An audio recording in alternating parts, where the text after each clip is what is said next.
Welcome back to Marlins Park. Let's take a look at Team Italy's Subway starting lineup in this elimination matchup tonight. Nick Punto leads things off. Chris Denorfia and Anthony Rizzo follow. Alex Leedy, after a great start to the WBC, is 0 for his last 6. He's back at third base batting cleanup. Chris Colavello hit the big home run yesterday. He DHs tonight, batting 5. Mike Costanzo, Mario Chiarini, Drew Butera, and Anthony Granado round things out for Team Italy tonight.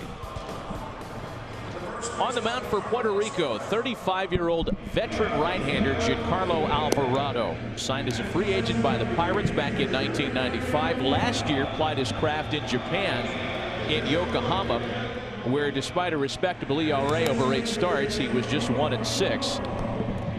Alvarado, a veteran of Team Puerto Rico. He's been in the World Baseball Classic before and pitching in an elimination night tonight.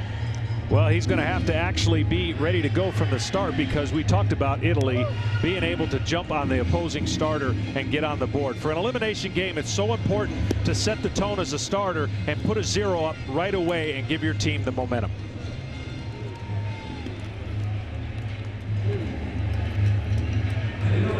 Gorgeous night for baseball. The roof and the panels in left field here at Marlins Park are open. And Nick Punto, the switch-hitting LA Dodger, who has had a great tournament, is ready to start things out for Team Italy.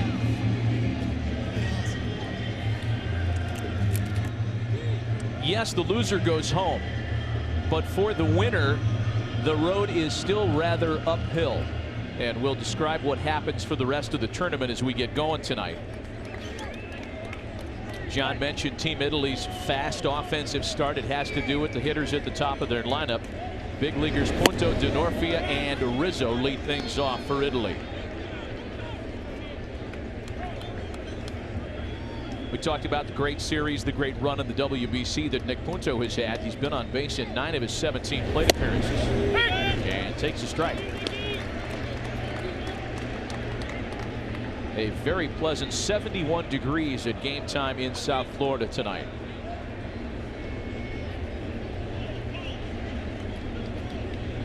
Alvarado's 1-1 is fouled away. A ball and 2 strikes to Nick Punto. When both teams were taking BP, it was really breezy and windy, and some were wondering whether the roof was going to be closed. They say the winds are going to die down.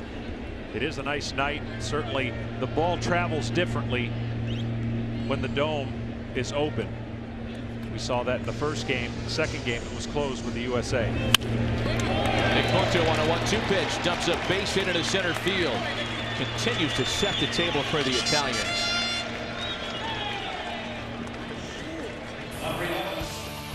Well, again, for Puerto Rico, you look at their outfield and their infield. Their outfield has Pagan, of course, patrolling center, Rosario, Rios, Gonzalez, really sharp the other night at third, Aviles, Palou. Change at first with Rivera, and then, of course, Molina. Anybody think about running? Change your mind. Just like that, huh? Just change your mind. Here's Chris Denorfia with the leadoff hitter aboard. Get him on, get him over has been a part of the Italian game that's been executed so well in the World Baseball Classic. That won't happen here as Denorfia sends a fly ball to shallow right. John, if that fly ball is any indication, not that it was exactly crushed, but it looked like that fly ball was at least going to get to medium right. That died almost behind the bag. Yeah, you can tell by the depth of the outfielders. The outfielders are going to tell your pitcher pretty much everyone's positioned a certain way, but if they feel like they can play in and go back on a ball because the wind's going to hold it up, they will. And of course, this guy can hit it through a lot of wind. Here's big Anthony Rizzo now, hitless yesterday. 0 for 3 in the Italy loss to the Dominican Republic. What an exciting matchup that was yesterday for Italy. They had the 4-0 lead. The bullpen could not withstand Robinson, Cano and company, and the Dominicans end up with a 1-run win. As for Puerto Rico last night, really never in it against Team USA, and they ended up on the bad end of a 7-1 decision. That's what both teams are doing here tonight. It's funny because they never were really in it from the standpoint because Gio Gonzalez was on top of his game. The score was pretty close. It was close enough to make a rally. But when you have a pitcher making pitches, and then, of course, a defensive play by Stanton and a ball crushed to center that doesn't go anywhere because this park's big, it kind of takes the air out of the balloon. And for Puerto Rico, they never really were able to muster a rally after he got out of the game. 1 out, 1 on for Anthony Rizzo. Top of the first. The 0-2 pitch misses in the dirt. Anthony among those that has really enjoyed the World Baseball Classic experience. In fact, that attitude has been infectious. If not on all the rosters, then certainly on the Italian. To a man. The players in Major League Baseball that are playing for Team Italy have spoken very highly of the experience. In fact, Nick Punto was asked yesterday what he's going to tell his Dodger teammates when he goes back to Dodger camp in Arizona. And he said, quite frankly, I'm going to tell every one of them that if they have a chance to play in this thing in the future, they absolutely have to do it. It's been a blast. That's what you hear from a lot of players when they've been in it before and they get a chance to tell the experience, and it almost is like it just grows on you and you want to be part of it as long as you possibly can. Rizzo sticking around, still 1-2. You know, as a player watching the previous two, when I was active in spring training, I tuned in at night to watch as many games as I could. I was intrigued by the format of how other guys are going to do, and really the excitement of the other countries and their fans, because they were so excited about their team being formed in their country land, especially over in Puerto Rico. Alvarado's thrown 10 pitches, 8 of them were strikes, making 9 of 11 as he gets Rizzo looking at a breaking ball.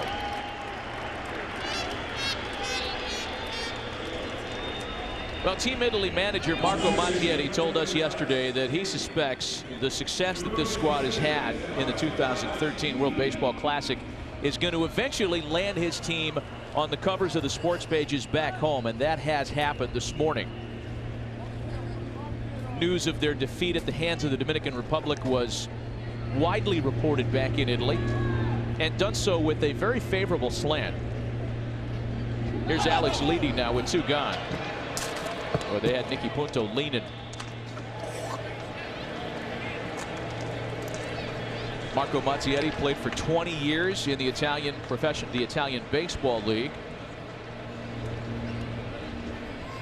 He said he really learned as his playing days were being numbered about the mental part of the game, and that's where he focuses a lot of his speeches to his players, on the mental part.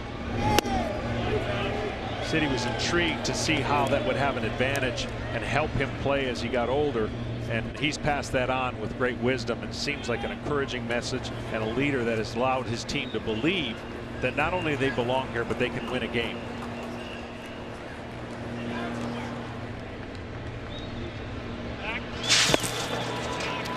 In the other dugout, Puerto Rico manager Edwin Rodriguez, of course, a veteran of big league campaigns, former Miami Marlins manager, the Florida Marlins, back when Edwin managed them for a couple of years between 2010 and 2011.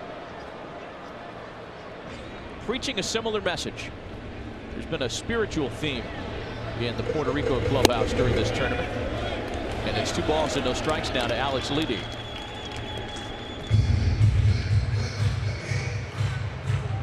A lot of the Smoltz contemporaries on these coaching staffs for both of these teams, guys that you played with or against. For Puerto Rico, Ricky Bonas, Carlos Baerga, Carlos Delgado, Jose Valentin. A lot of big league experience in that dugout.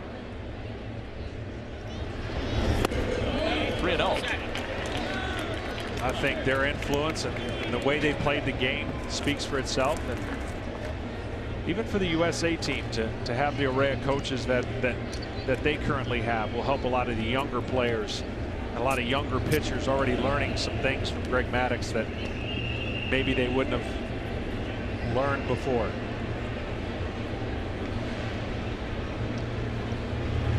Alvarado's next pitch is in for a strike, and it's 3-1. I think the coaches have enjoyed the experience as well. We've certainly talked a lot about what Mike Piazza's had to say about his run with this year's Team Italy. Mike was around as hitting coach in 2009 as well. And he's using this success that Italy is having to really push for more organization in Italy for baseball. You know, and rightfully so. Good for him. I think it's easy to stay with the status quo and what's popular and what's always been. I think they have to make and change the culture, you know, 1 year at a time, and this should help bring baseball some notoriety and at least give it some value.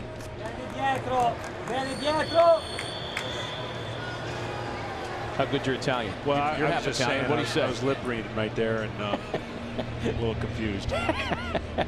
Here's a full count pitch home, and it's fouled away. I guess he sent the runner. Is that what that was? Yeah. I had an Italian grandmother great grandmother didn't speak any English. I have no idea all those years what I said yes and no to. Well, can you text her? Not back then. Oh, okay. That didn't exist back then. Got it. Still a full count, 3 balls and 2 strikes. You know, we talked to Marco about that, about how he communicates with his team. He said it's usually in English. Puerto runs again, and there's ball 4 to Leedy. So Alvarado fell behind 3-0, then he filled the count. And the young Seattle Mariner prospect Alex Leedy draws the base on balls. 2 out, 2 on. Team Italy trying to score in the first inning for a 5th consecutive game. And it's going to be up to one of their offensive heroes, the DH Chris Colavello.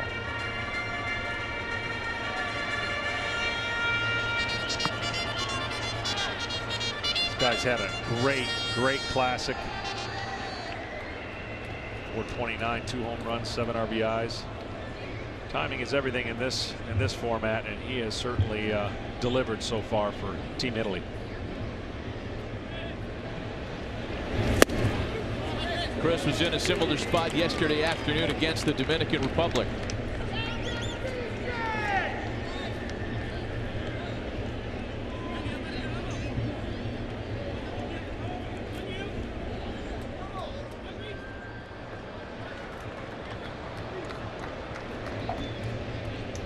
Alvarado's 1-0. They swung out and missed. Take you back to yesterday afternoon, top of the first. The Italians already on the board, 2 runners aboard, and Chris Colavello gets to Edson Volquez. And that was no cheapie. No, it was earlier in the day. He crushed it. He knew it right away. Wind was blowing differently than it is tonight, but that ball jumped out of here in a hurry. Italy unable to hold the lead.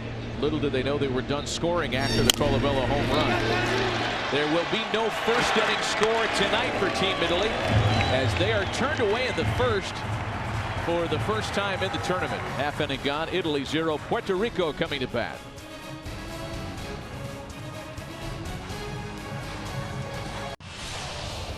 Bottom of the first, we take a look at Puerto Rico's Subway starting lineup. Giant center fielder Angel Pagan has had a great tournament. He's been on base in 8 of his 17 plate appearances. Irving follow and Carlos Beltran follow. Molina, Aviles, and Rios, plenty of big league pop 4 through 6. Carlos Rivera, Andy Gonzalez, and Eddie Rosario, the young Twins prospect, round out the lineup card for Team Puerto Rico. 27-year-old right-hander Alessandro Maestri on the mound for the Italians tonight.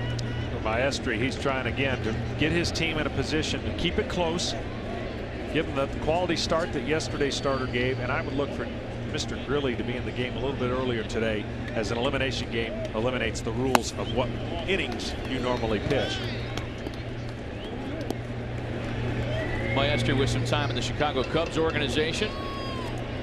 Last year in Japan, 8 starts, a 4-3-1 loss record, and a very respectable 2.17 ERA. Angel Pagan gets to him into the opposite corner.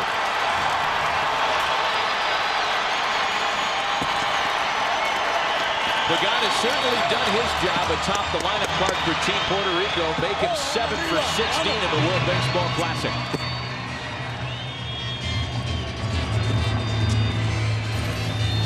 Well, he's got a really good swing. He takes the pitch away.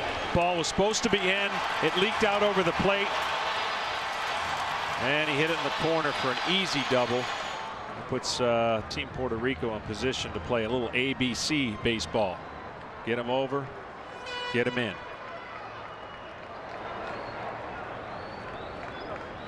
Leadoff hitter in scoring position now for Irving Falu. Takes a breaking ball for a strike. Falu 1 for 4 yesterday in the Puerto Rico loss to the U.S.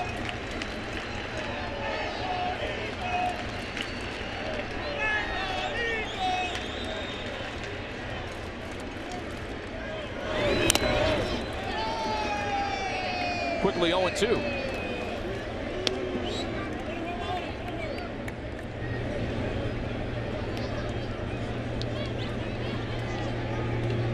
Carlos Beltran waiting on deck.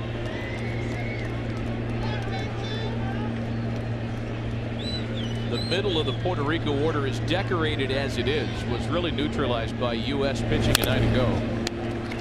The combination of Beltran, Molina, and Rios. Just 2 for 12, and that in part is why Edwin Rodriguez has shuffled the deck, if you will. Take a look at where the 4 teams rank in terms of some of the offensive numbers so far in the World Baseball Classic. Italy's offense has been the most impressive. And a swing and a miss by Falu. There's one away. Well, for Team Italy, a little bit of defense cost them in that game yesterday. They've been doing all the right things, but you got Constanzo, D'Onofrio, and Chiarini in the outfield. Granado at shortstop trying to go out and get that play yesterday. Lidi and Punto and Rizzo at first with Butera behind the plate. 2 tough plays that ended up being big plays yesterday in that game, where the backs of the infielders were going out to try and catch a ball with the outfielder converging, and ultimately didn't make the play. Dominican Republic took advantage of it and was able to get the lead run and hold on to it for a 5-4 victory. Here is Carlos Beltran, now 1 for 4 yesterday. He has 3 doubles in the World Baseball Classic and is trying to pick up Angel Pagan at second base. Good breaking ball in for a strike. Talked about yesterday what this pitching staff for Italy has to do. They've got to pitch backwards. They have to rely on their off-speed, change-up, curveball. Not a conventional power staff or guys with a lot of depth behind their fastball. So they have to be sneaky and pitch to their spots and not miss location. Time taken and granted there right before the pitch. It stays 1-1. Well, that was something that Alessandro Maestri was able to do, defeating Canada in his previous assignment in the World Baseball Classic. He pitched their second game and earned the win. Gave up just a run on 3 hits, walked a batter, struck out 3.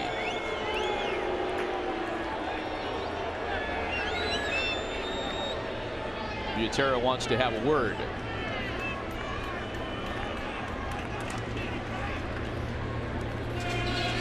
What happens in a format like this? You gather your team, you gather as much information that everybody on the team might know about other players and vice versa, and you try to formulate a plan. That's difficult when you don't have a lot of information or data or video to look at. And so far, Team Italy has had a plan. They've stuck with it, and they've been in every baseball game because of it. A bouncing ball to first. Rizzo's got it. He's going to win the race to the bag, and that gives Pagan to third with 2 gone now. So already early on, first inning of this elimination game, a big spot here for Team Puerto Rico.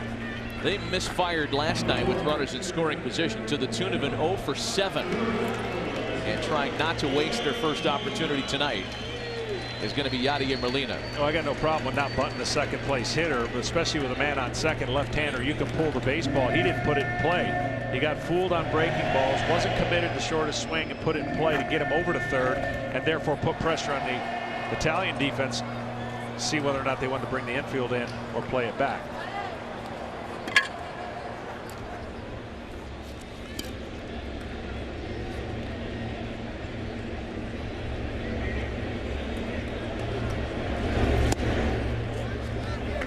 First offered by Maestri, misses outside.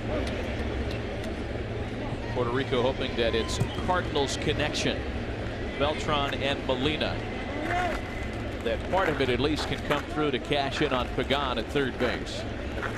Leadoff double, strikeout, ground ball. The Cardinals connection, they were on different ends of it at one point in their careers. 2006, Game 7 of the NLCS. Yadi Molina had given the Cardinals a 3-1 lead, and then rookie Adam Wainwright fed Beltran with the bases loaded and 2 out.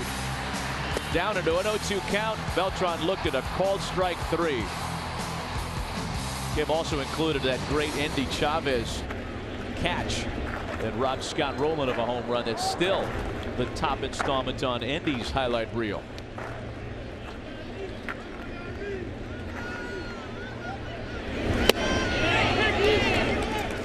Good fastball for a strike. And now it's a ball and 2 strikes on Yadi Molina.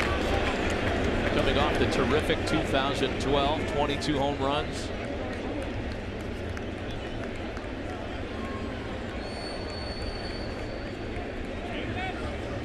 Or for Buster Posey, you might be looking at the MVP right there. He had that kind of year. You catch that position, you catch that many games, and you do what you do defensively to add those offensive numbers, especially when you lose Albert Pujols. It was a big part of the Cardinals getting to the playoffs, almost pulling off the Magic again. But ironically, San Francisco did to the Cardinals what the Cardinals did to the Rangers in dramatic fashion. Came back from an 0-2 series to go on and represent the World Series and ultimately win. 2 balls and 2 strikes to the 4-time All-Star.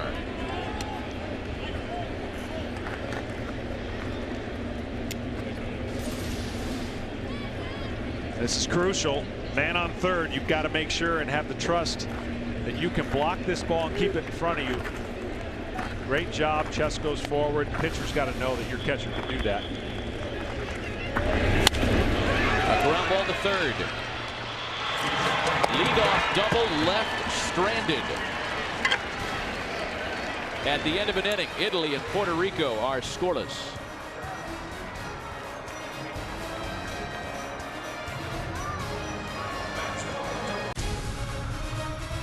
This World Baseball Classic telecast is brought to you by Subway, the official training restaurant of Mike Trout, Ryan Howard, and athletes everywhere. And by Cisco, tomorrow starts here. And by Chevrolet, find new roads. Back with John Smoltz, Heidi Watney, Matt Vasgersian. It's a scoreless ball game early on, top of the 2nd inning. Elimination night for either Puerto Rico or Italy. The loser goes home after tonight. Michael Costanzo, then Mario Chiarini and Drew Butera here against Giancarlo Alvarado.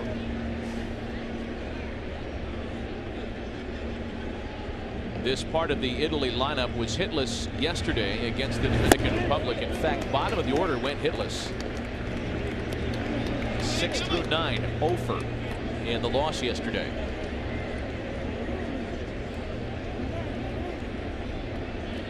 And before you go assigning blame,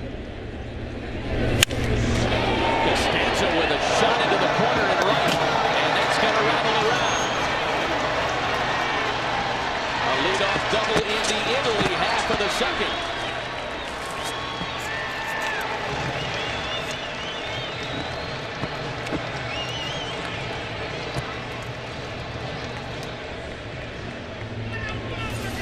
Well, this is just absolutely picked right down the line. Smoked, one hop defense. Easy double. And now let's see if the Team Italy can execute getting them over and then getting them in. The Abundanza, as Mike Piazza and Anthony Rizzo are calling it. So runner at second to start things out, as Costanzo has doubled to open things in the 2nd. We were starting to say that before you go laying blame for the bottom of the Italian order being quiet yesterday, know that they had to deal with the Dominican bullpen, which is, if not the best in the WBC, every bit as good as the one that the U.S. has brought to the party. Chiarini trying to bunt, fouls it away, and it's 1-1. Now the first 2 tries, or first 2 attempts to try and bunt this ball has to be to third base. And then after that, if you're still going to bunt, then you just got to get it in play. But it's actually not that hard. It becomes harder when you try to make a perfect bunt. The whole purpose of bunting to third is to make the third baseman field it so he can throw to first.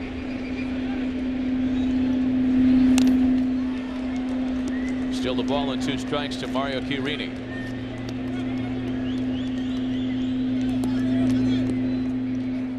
Now it'll be interesting to see if they take it off or keep it on.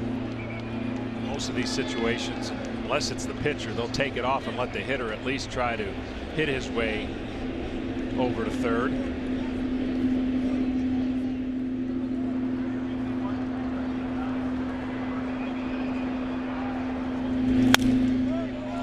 They take the bunt play off, and Chiarini sends a little foul pop to the right side. The second baseman, Falou, handles it, and there's one away.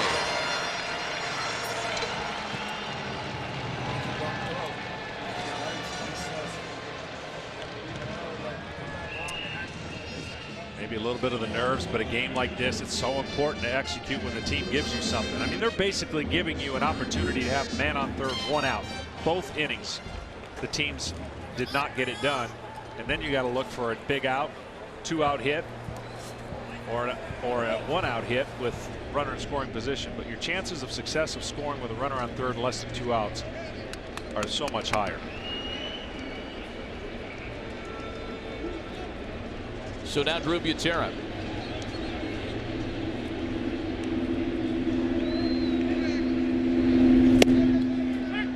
Drew takes strike 1. He was hitless yesterday, 0 for 4. Property of the Twins. Same employer that his dad Sal had for much of his major league career. Drew was drafted by the Mets as an amateur out of the University of Central Florida back in '05. Traded by the Mets to the Twins in exchange for Luis Castillo a couple of years later. Last year got significant time in the big leagues in Minnesota. Only father-son duo to play for the Twins.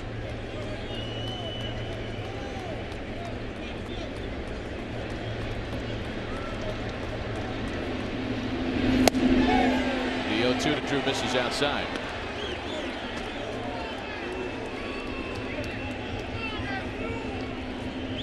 Great pitch, 0-2. So good that the hitter had to freeze and hope that the umpire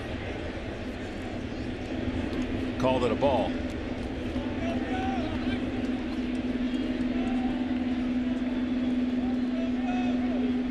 Alvarado checks Costanzo and strikes out Drew Butera. 2 gone.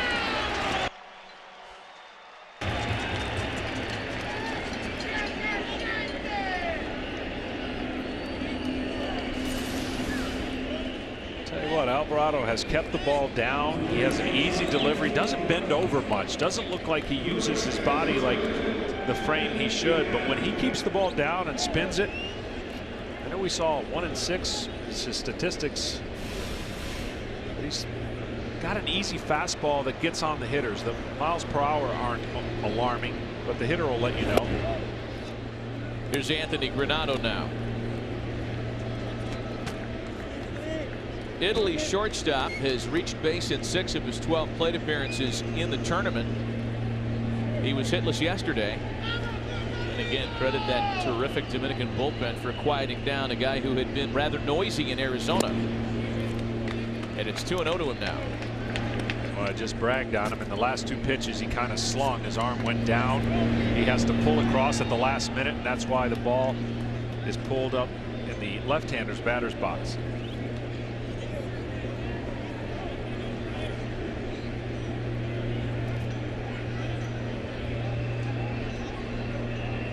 Top of the order, Nick Punto waiting next.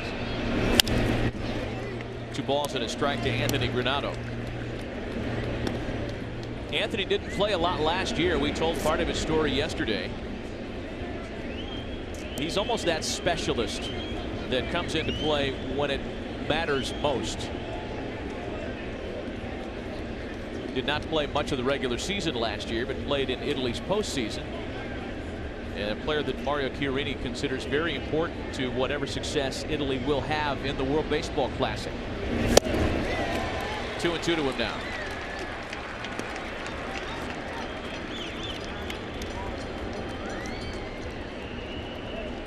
You'd hate to think the best way for each pitcher to guarantee scoreless innings is by yielding a leadoff double. Yeah. But Italy is a strike away from suffering the same fate with its leadoff double that Puerto Rico did last half inning.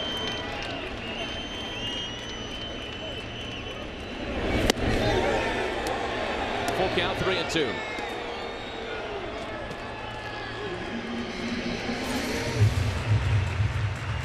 Let's see where the pitch tracks has that just a bit outside.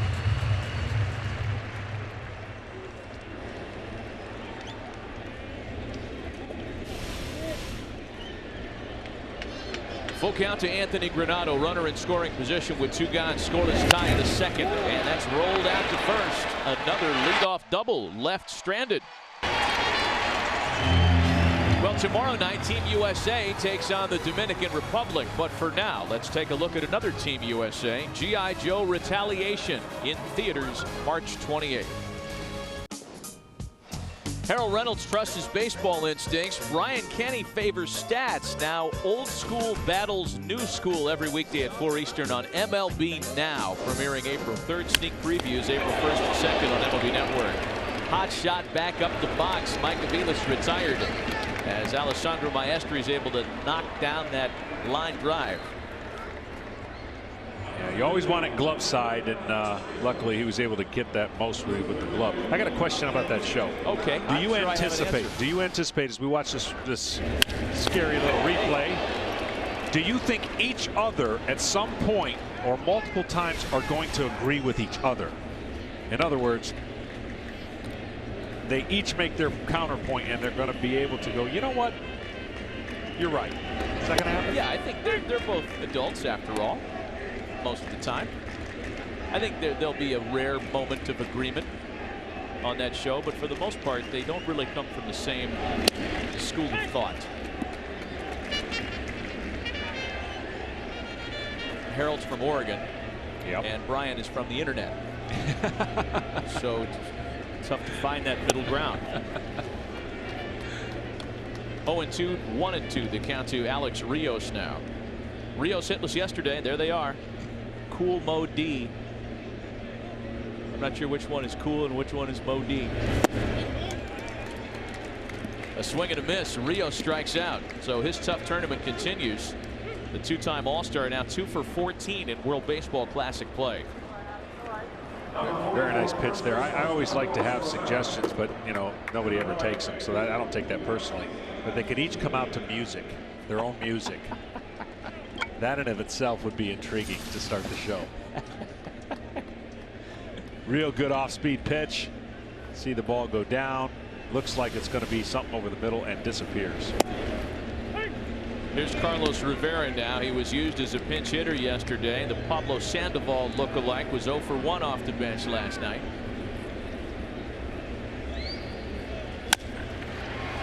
A chopper back up the middle. Punto is there and makes easy work of that ground ball as Maestri makes relatively easy work of Puerto Rico. A 7-pitch second. We're still scoreless. So far so good tonight for Giacarlo Alvarado. March 8th versus Spain in the first round. He was outstanding. 4 scoreless innings, allowed only 1 hit. Didn't walk anybody and punched down 4. Big reason why Puerto Rico won that game and advanced out of Pool C. Oh, hey now. You really don't have many options when you're on the mound. I get it.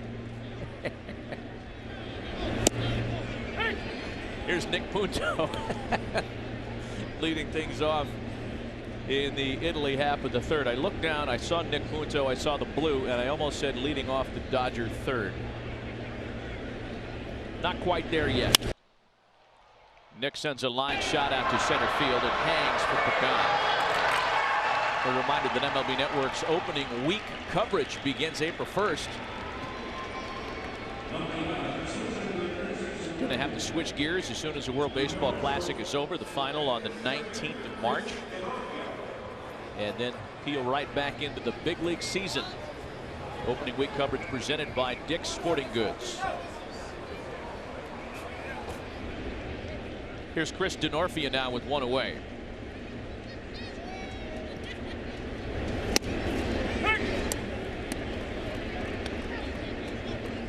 Again at stake tonight an elimination night. The loser goes home, and the winner plays on, although the road gets a little slippery from here.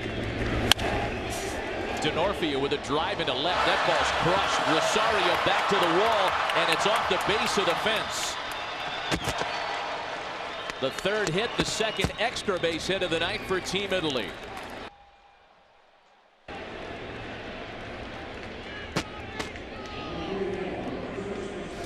This ball had tremendous carry. You could see the outfielder Rosario freeze just for a second because it looked like it was right at him. But the ball off the bat had more depth and certainly carried all the way to the fence. The result is a double. Most outfielders will tell you that the play straight at him, one of the most difficult ones to read off the bat.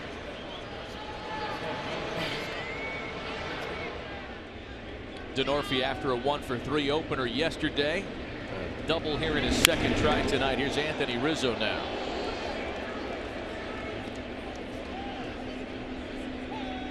Well, after this is over for Team Italy or Team Puerto Rico, teams will report back to their big league clubs, back to camp. And in the case of Anthony Rizzo, that would mean back to Mesa, Arizona. And for the last year, the Cubs spring home, Hohokam Park. Be replaced by a new facility next year that'll host Cubs spring training. And Anthony will get back to work with new Cubs hitting coach Rob Deere, with whom he is getting familiar and with whom he has already enjoyed the experience. Rob really one of the best power hitters of his generation, fairly said. And rolling up his sleeves with a new gig in Chicago this year. I think that's going to be a great combination. You know, he's got a unique batting style where his hands are kind of relaxed, a little bit of movement. And in this day and age where guys are always trying to expose a weakness, the ability to adjust and adjust to a style of pitching where every other team starts pitching you the same way. See his hands right there, kind of almost Hamilton-like, but then he drops them and lets it fly. Sharp one-hopper to Falou. Denorfia to third now with 2 away.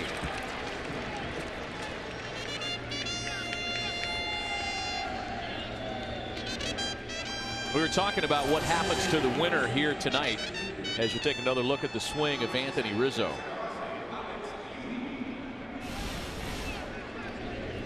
It's never where you start your hands, it's where you get them in position to hit a baseball. That's why every stance is different. Every guy has their unique touch to it. Here's Alex leading now. Whoever wins tonight will take on the loser of tomorrow's game between the U.S. and Dominican Republic. Leading with a drive into left, right on the screws, and Rosario's able to make the catch. Couple of really well hit balls this inning, but Italy is turned away in the third. Still scoreless in Miami. Tomorrow 7 Eastern right here on MLB Network. Andy Gonzalez leads things off in the Puerto Rico third. Gonzalez, Rosario, and Pagan. The winner tonight gets the loser tomorrow in this double elimination style tournament. Who will join Japan and the Kingdom of the Netherlands in San Francisco this weekend? Half of the semifinal participants are set. A ball and 2 strikes on Andy Gonzalez.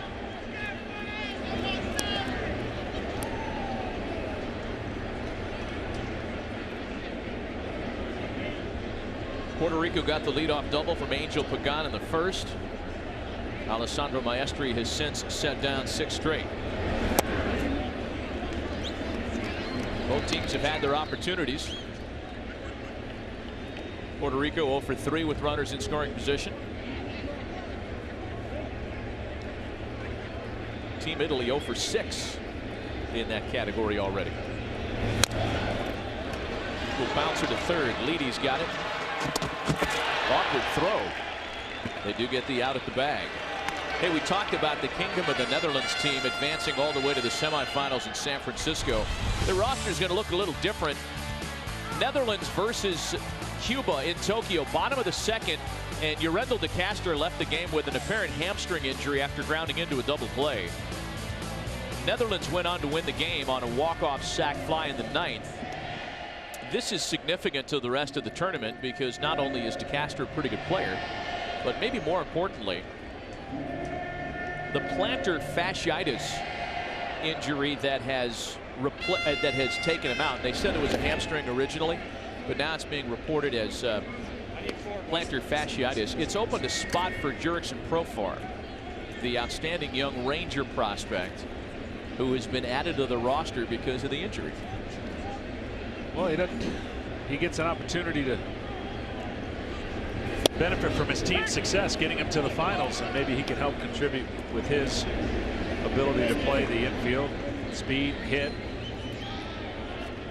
Got to be exciting, you know. Your team does your job for you, and you go out there and maybe you can help win it all. Eddie Rosario takes a strike, and it's a ball and 2 strikes to Eddie Rosario. He had a couple of hits last night in the loss to the U.S.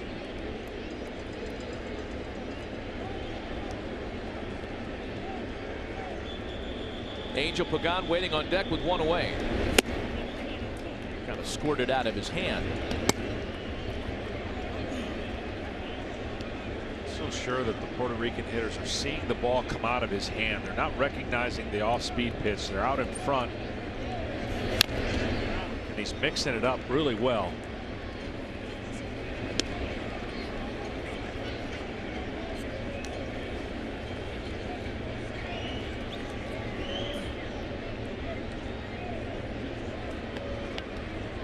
Starting staff has done its job for the most part. John Mariani had a little trouble, but Maestri, Luca Panarati, Thiago da Silva, he was great yesterday. And it's still 2-2. Alessandro Maestri, as you take a look at Thiago there on the right. Maestri was born in Cesena, Italy, which, as we understand it from Mike Piazza, sits near the Adriatic coast and is about an hour away from Bologna.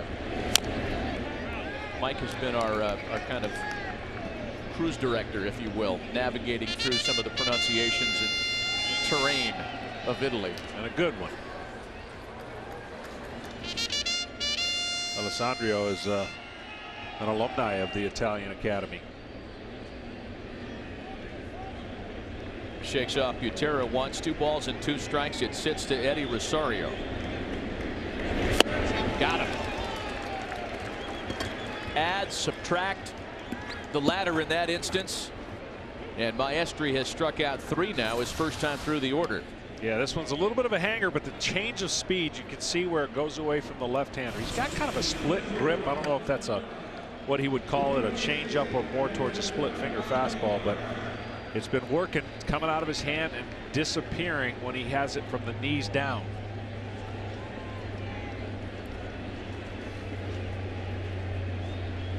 Back to the top of the order now, Angel Pagan.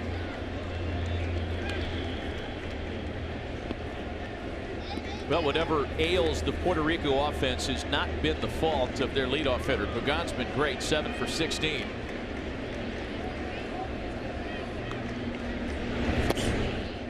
One and one now.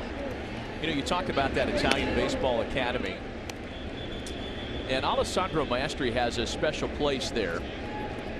It was back in 2006.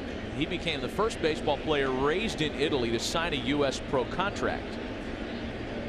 And he has been with Team Italy for now all 3 World Baseball Classics. Some of the Italian media asked him recently about the difference between what's happening now for Team Italy and what happened in 2006. And he said the first time here, we all felt like it was a video game. But no one's intimidated anymore. Yeah, they showed it. The Academy started in 2004, and he was one of the first attendees. And so he has progressed and hopefully will be part of the reason why it even gets better. And if they can invest some money back in that country and keep developing the future players and just promote the game itself, could go a long way for adding more players that could play in the major leagues. Pagan sends a fly ball into shallow right center. D'Onofrio's there. And it's a 1-2-3 third inning for Alessandro Maestri. He's retired 9 in a row.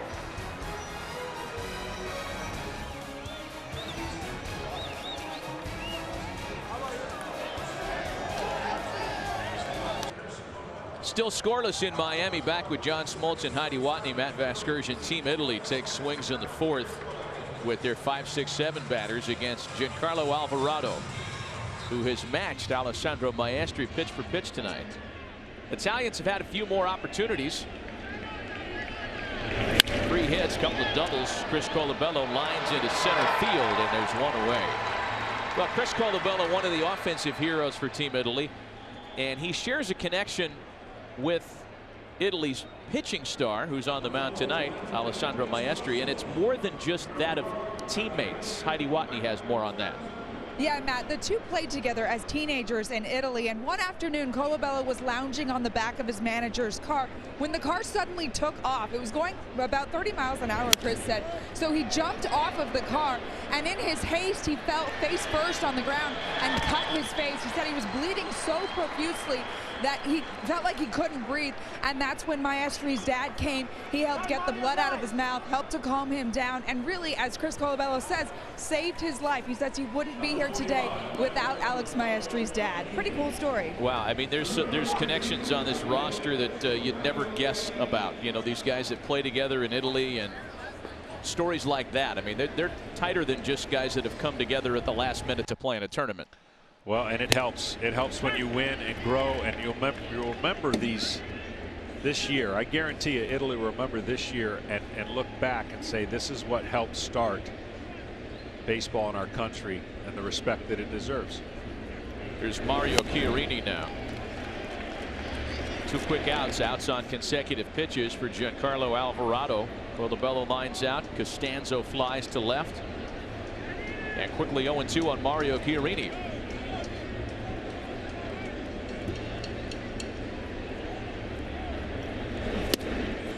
A ball and 2 strikes.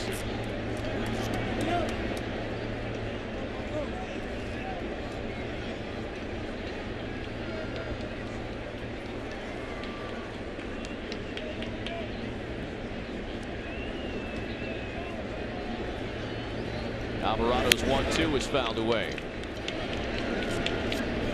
The U.S. and Dominican teams worked out today here at Marlins Park. That happening well before Puerto Rico and Italy arrived for their pregame workouts.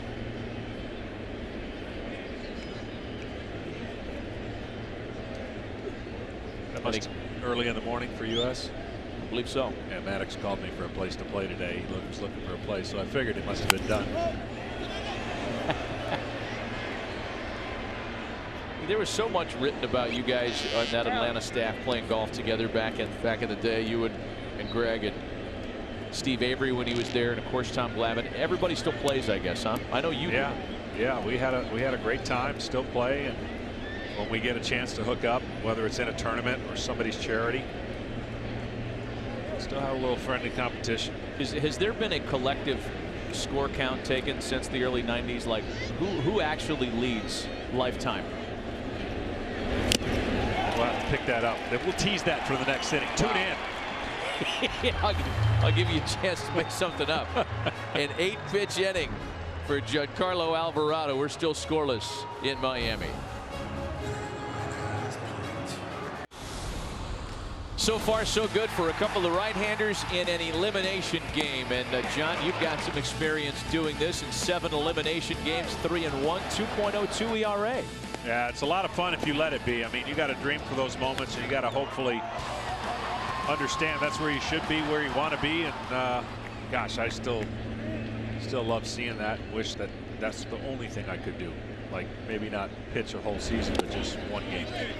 Irving Falou leads things off in the 4th. Falou, Beltran, and Molina. You talk to guys about pitching in an elimination game or a big game even, and so many of them tell you nothing's different. Go out there, execute your game plan. For you, was there anything different? Oh, absolutely. I mean, that's what you're going to probably tell yourself or tell people, but it is different. You don't. That's why I said early on, you know, not on my watch. I'm going to pass it to the next guy, and you do everything you possibly can to make sure that you set the tone for your team, because there's no wiggle room. There's no room for error. The other team can play a little bit more relaxed. 3-0 pitch is in for a strike, and it's 3-1 to Irving Falou.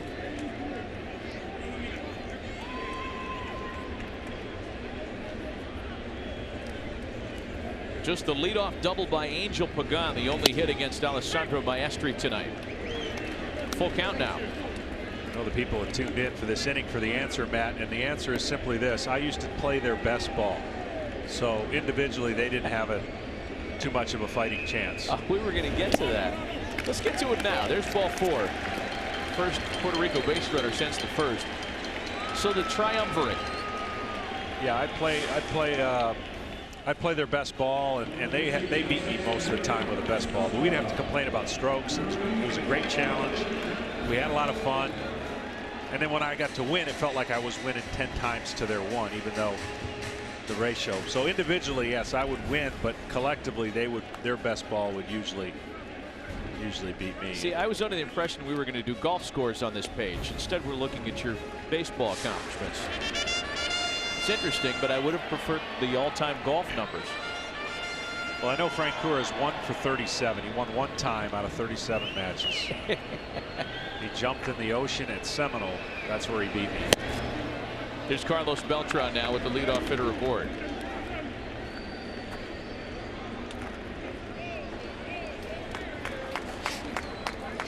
What's interesting about all that time we had together and the fun on the golf course, a lot of time in the car, a lot of time in the golf cart, talking about a release, but also talking about baseball. Learned a lot from each other. Learned about picking the brain of Greg and Tom, and you know, we had a blast. We separated the mechanical stuff we had to do on the field, and then the relaxation of playing golf.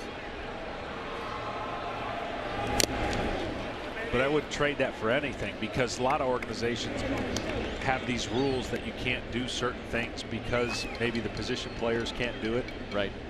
But what better way to get up, exercise? It's not like you're running in between shots. It's not like you're not going to be tired. You're not hitting we're not shooting 110. Well, you guys aren't, but most of us are. So for the rest of us, a round of golf before a game would be tiring. It's a ball and a strike on Carlos Beltran. I think it's neat that all 3 of you are still as involved in the game as you are. Your work at MLB Network and at TBS. Tom taking over and doing some TV games for the Braves. And of course, Greg is the pitching coach for Team USA. And the Americans play tomorrow. Greg Maddux will have R.A. Dickey on the mound tomorrow night. We'll be on the air at 7 Eastern tomorrow for a big one, the U.S. and the Dominican Republic.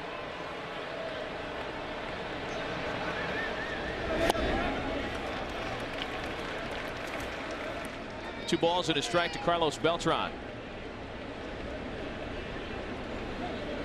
Good numbers from the left side of the plate last year, as per usual. If you're wondering about Carlos Beltran in elimination games, he's played in a couple of them in his big league career. Postseason elimination games, Carlos Beltran just 2 for 11. Opposite field fly ball for Costanzo. And 1 away. We mentioned R.A. Dickey on the mound tomorrow for Team USA. The first ever meeting between the Americans and the Dominicans in World Baseball Classic play. Samuel Deduno, Minnesota Twins property, on the mound for Team DR. A good one on tap tomorrow, 7 Eastern. We'll have live coverage right here on MLB Network.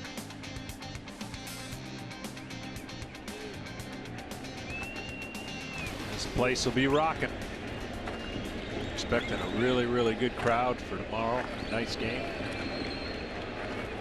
R.A. Dickey trying to correct or avenge the rocky start he had in his first World Baseball Classic outing.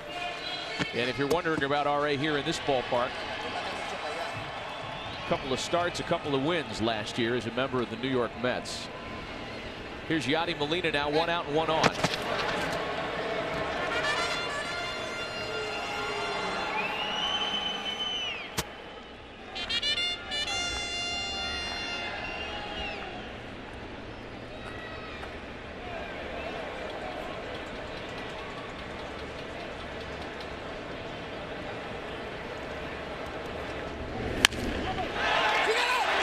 Punto into right field, and for the first time tonight, the Puerto Rico lineup has runners aboard.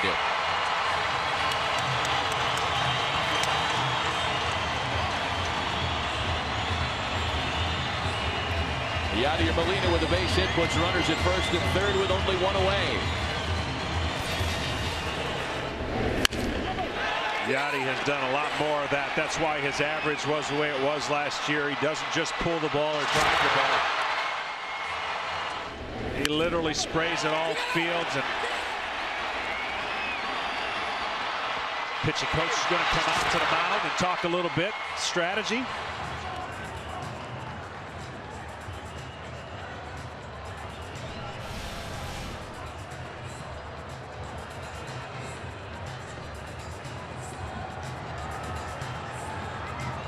William Holmberg, the Italy pitching coach, comes out to chat with Mattietti.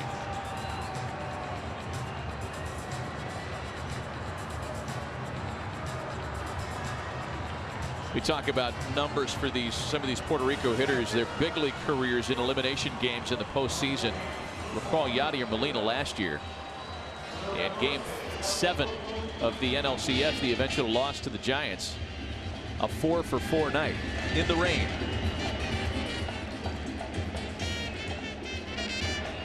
His base hit puts runners at the corners with only one away for Mike Aviles.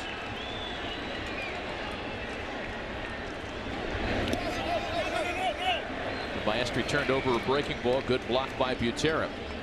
I think people forget what San Francisco had to do last year to win the World Series. As we look at this block and see a slider, a curveball goes the other way when it hits the ground. You're down 2-0 rallied to beat the Reds. 3-1 to the Cardinals. Right? Yeah. Rally to beat them. Yeah. And then he just took care of business. Another good block. This one, however, puts Molina at second base.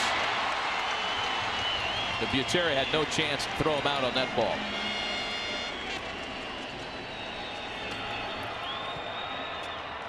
Left-hander Chris Cooper up in the bullpen. Well, these were just overthrown breaking balls, and great job. Absolutely great job by Butera.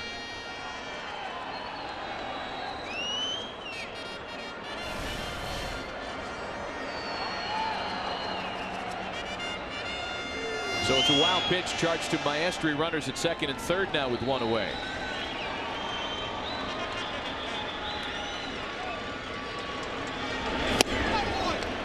Swing and a miss.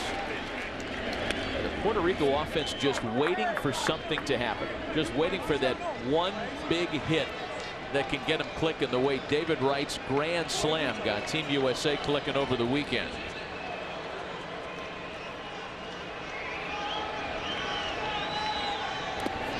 Another ball in the dirt.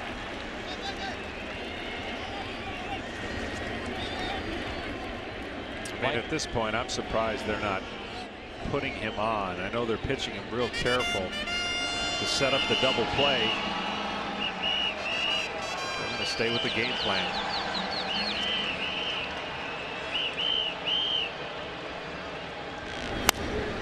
To Aviles, a little fly ball into very shallow left center, not deep enough. Granado is there to make the catch. He keeps everybody at bay. Wow, is that a big out? Did not throw anything but those breaking balls. The first one's in the dirt, came back with a good 2-0-1 to get a swing and a miss, then another one back in the dirt. And he threw one just enough to get him out in front. Gets the much needed pop-up.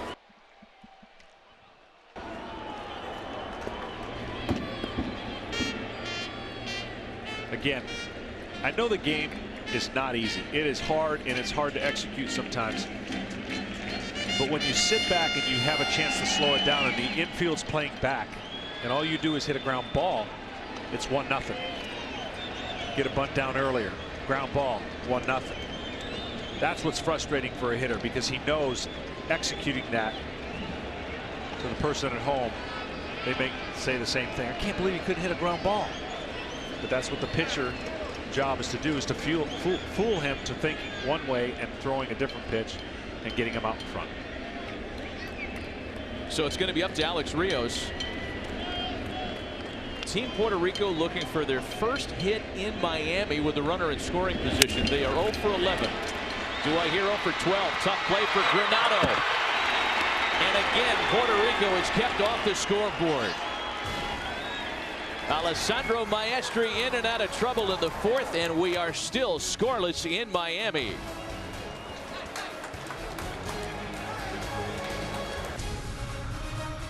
This World Baseball Classic telecast is brought to you by Budweiser. Great times are waiting. Grab some buds.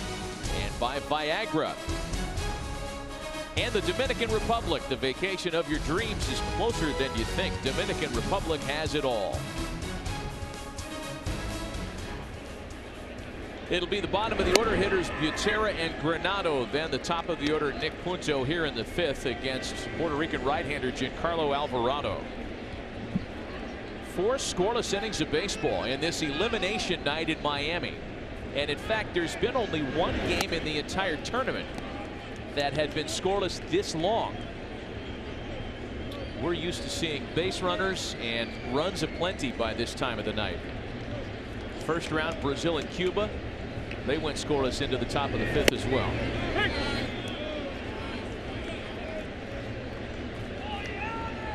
It's a ball and 2 strikes to Drew Butera. Alessandro Maestri able to strand a couple of Puerto Rico base runners last half inning. And needed some help on that at-bat against Alex Rios. It was a fine play by Anthony Granado that kept him off the board. Well, he breaks his bat and he comes in. He's got to catch it right outside the cut of the grass and make a good throw for a big out. And that is a big inning for Team Italy. Infield back, second and third, 1 out, no runs. Anthony on deck to bat next.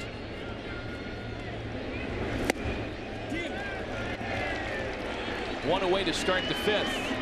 So Anthony Granado has a chance to swing the bat a half inning after making a great play, and his dad has been here to watch throughout the tournament. In fact, Heidi's with him now. I am here with Nick Granado. You've been here to every single game of this tournament. Where did you come from to get here?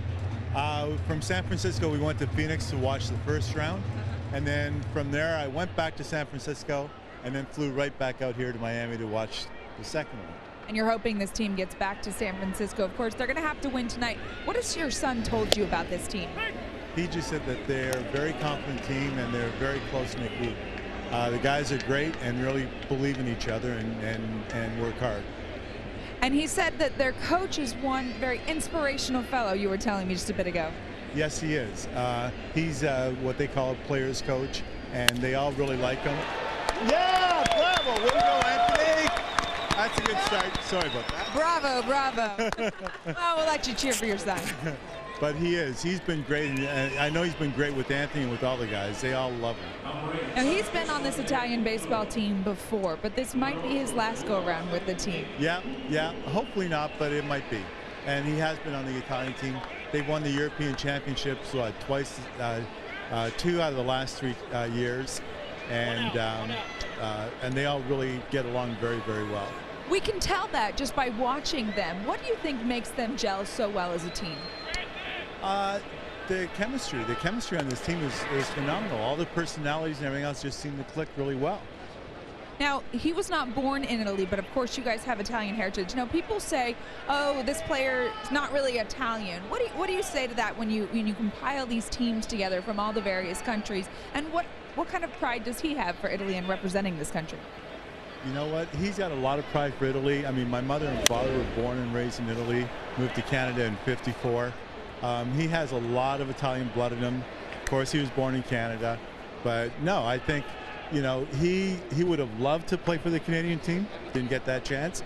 So there's nothing wrong for him to play for the Italian team and play on this stage. This has been his dream. He's wanted to play on this stage since he was a kid. Are you surprised at how well they've done? No, believe it or not. All right, thank you so much, Nick. We're going to send it back to you, Matt. Hey, Heidi, before you leave, Before you leave Anthony's father, as we watch Nick Punto bat and we watch Anthony on base with one away, I want to know what happened to the Italian flag that he painted on his head when he was in Phoenix. Matt wants to know what happened to the Italian flag that was painted on your head. Where did that go? I know. I've got to get more face paint, and I'll have it back on the next game. We will be playing, and I'll have it back on. All right, there you go. Matt likes hearing that. All right, thanks, Nick. Heidi, thanks. Yeah, Anthony's dad stuck out like a sore thumb with the big Italian flag painted on his head. It was tough to miss him, and I think everybody's family has enjoyed the run for both of these teams so far. Nick Punto with a 1-ball, 1-strike count. Granado at first and 1 away. Still a scoreless tie here, top of the 5th. The winner tonight stays alive in the tournament. The loser is done for 2013.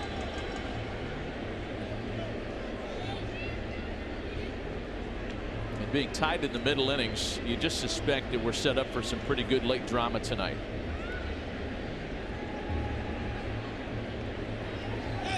Runner goes and Punto shoots it foul.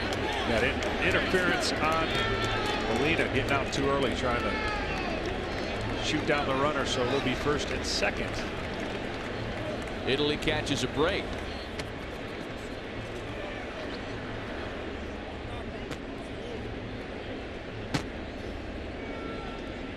So catcher's interference puts a base runner aboard. Runners at first and second as we check it out again.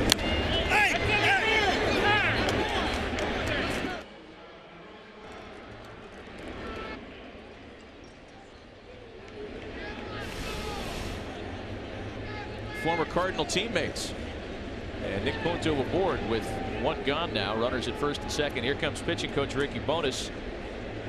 The Puerto Rico bullpen is hot.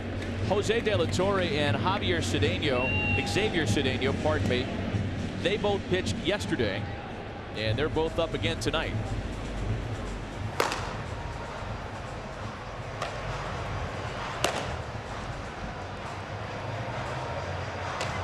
We're proud to have the MetLife Blimp Snoopy 1 providing live coverage from 1,500 feet in the air. The MetLife Blimp has provided a unique perspective for fans for over 25 years and is thrilled to be a part of the 2013 World Baseball Classic. Gorgeous pictures overhead in Miami tonight. So here's Chris Denorfia now.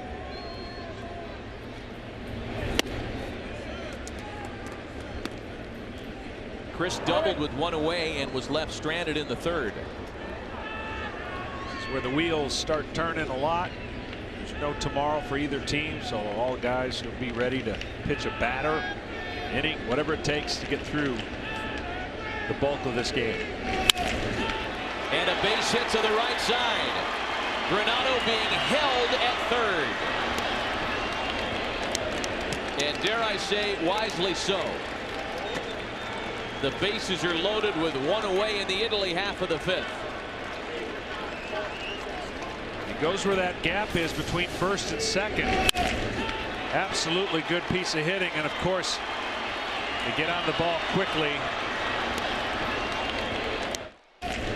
Playing shallow in right field, so he's able to get to the ball. Good throw. Now we're going to get a change with the bases loaded. Rizzo up. Edwin Rodriguez wants his left-hander Xavier Cedeno. A pitching change, our first of the night. Bases loaded, 1 away in a scoreless tie, and we'll be right back. Well, Giacarlo Alvarado threw the ball very well tonight. He does lead with the bases loaded and 1 away, and he's going to need his bullpen to pick him up to try to keep this a scoreless tie. Left-hander Xavier Cedeno pitched yesterday, and he's back out there tonight in a very tight spot. He is, and he's going to get the chance to go against a left-hander, and more than likely going to be a lot of crossfire, sliders, curveballs. Mr. Rizzo has had his share of problems against left-handers. So when you're a left-hander in the pen, in any situation, you look at a lineup and you go, this is probably going to be the guy they call me on, and you just wish the bases weren't loaded.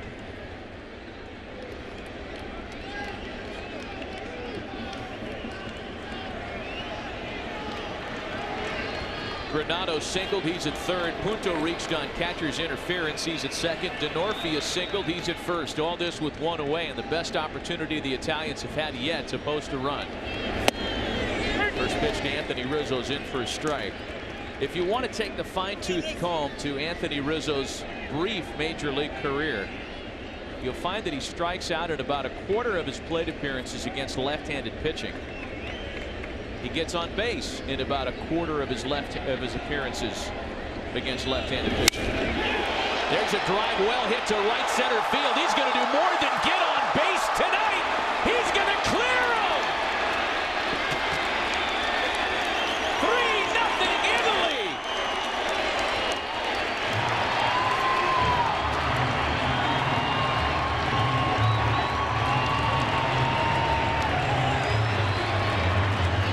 Well, I thought he was going to see a bunch of curveballs and sliders. Instead, he saw 2 fastballs right in the wheelhouse. One would think you'd breaking ball to do what you just mentioned in that statistic, and he knew as soon as he hit it. In this big ballpark, he hits it to the gap. And we're going to see another pitching change amongst a few others before this game ends.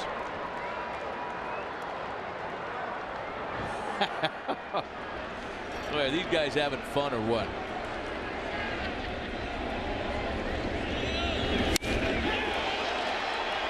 Papa Granado and the Italian cheering section via San Francisco. Extra sauce at North Beach tonight. A pitching change, and we'll be right back.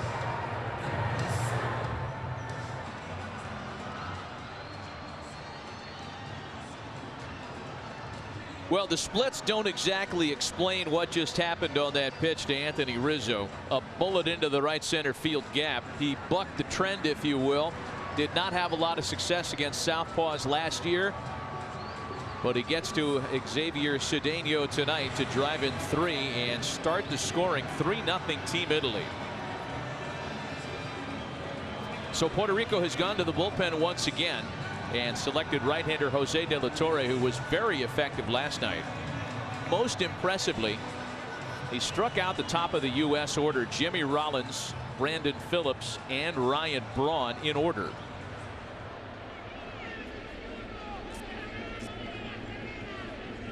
Strikeout for every inning he pitched so far in that brief career. Alex Leedy walked in the first, line to left in his next at-bat. Rizzo at second with 1 gone.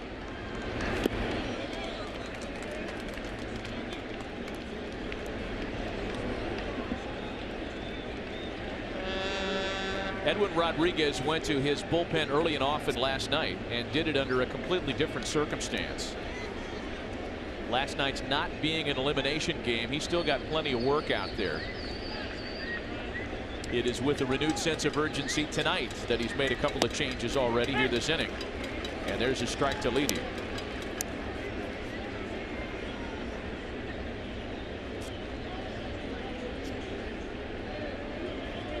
Jose De La Torre, like so many in the World Baseball Classic, has been around. He has pitched internationally.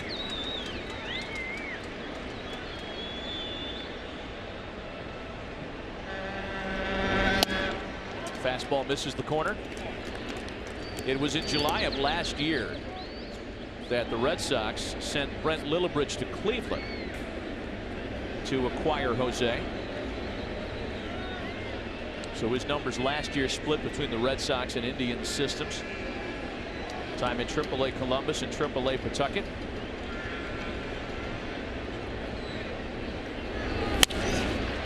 On the ground, sharply hit to short. Another former Red Sox is there. Mike Aviles makes the play, and there are 2 gone. Rizzo stays at second.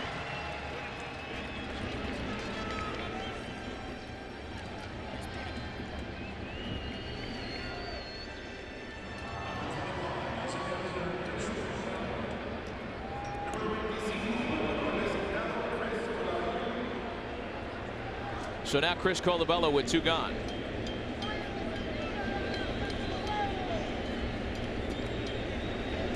De La Torre's not very big at all, but he gets the most out of his body. A lot of torque, a lot of sliders. Can rush it up there a little bit above 90, 91, 92. Almost jumps at the hitter at the end.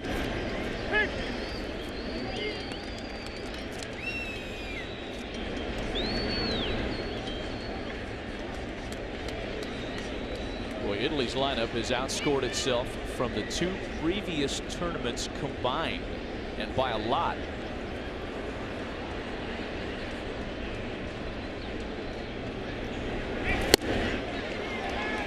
Big fastball ties up Colavello, who falls behind now 0-2. It's the first time all tournament long that an opponent has kept Italy off the scoreboard in the first. Giacarlo Alvarado deserved a much better fate tonight. He left with the bases loaded. Those 3 runs are hung on his line.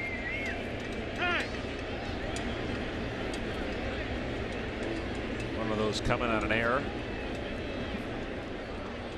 Catcher's interference.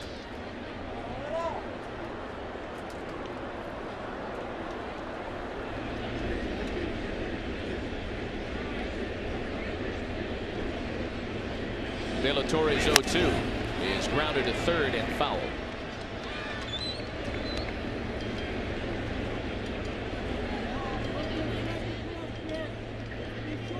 Chris Colavello with a couple of home runs in the World Baseball Classic, 7 RBIs. David Wright leads the tournament.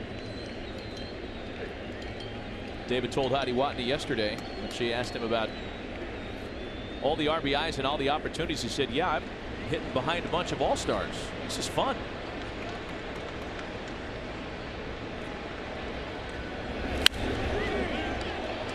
You mentioned back in 2006 when you were still pitching that you would take a break and watch the World Baseball Classic. You were in Braves camp. Yeah. You think guys are watching this year as well? Yeah, I think they'll watch. I think a good portion of them will watch tomorrow for sure. And I think when you have the night games, you've done your work and you go home and kind of kick back, you're intrigued, and certainly you want to see how your teammates are doing too as well, because some of the teams will have their teammates represented on these teams. 1-2 strikes to Chris Colavello.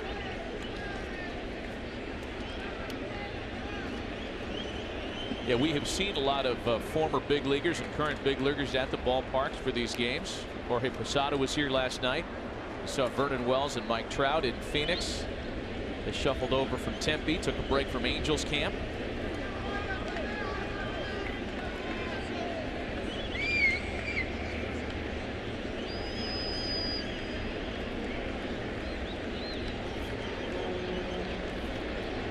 Rizzo at second with 2 gone. 3 runs in the Italy 5th.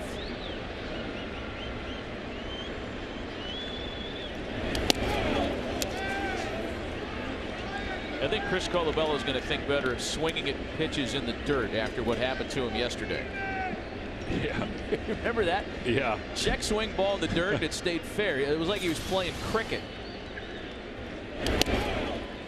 I'll tell you the other thing that happens when you mention that, when the guys do get back, then there is a little bit of ribbing that goes on between the countries in your own team if you had the upper hand or if that team didn't do very well, and then you go on to your baseball season. Struck him out on a good slider here. The damage done, however, on the 3-run Anthony Rizzo double. Runs on the board for the first time tonight. 3-0 Italy as we go to the bottom half of the 5th. See, Puerto Rico will send up the bottom of their order here, trailing for the first time tonight. Carlos Rivera, Andy Gonzalez, and Eddie Rosario. Just 2 hits tonight for Team Puerto Rico. Pagan's leadoff double and Yadier Molina's single back in the 4th. Alessandro Maestri has done a nice job keeping the Puerto Rican bats quiet tonight. 0-2. Really changing speeds and getting them off balance. Nobody's been able to stay back, go the other way. Really impressed with the game plan and the rate of execution. A base hit to lead off the Puerto Rico 5th.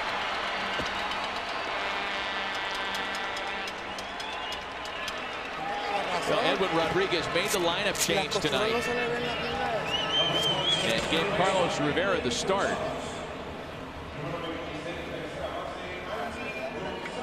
Martin Maldonado had been 0 for 7 with 6 strikeouts.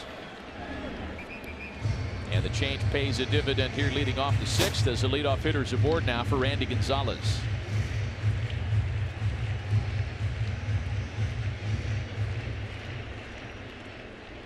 You and I were really both impressed by Andy Gonzalez defensively yesterday.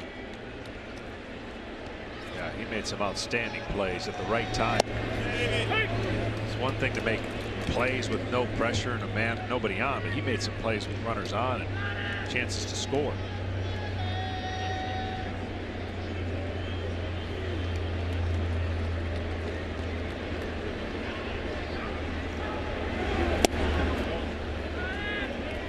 Ball and a strike to Andy Gonzalez. Andy's had some big league time. Just over 90 career games between 2007 and 2009 between the White Sox, Indians, and Marlins.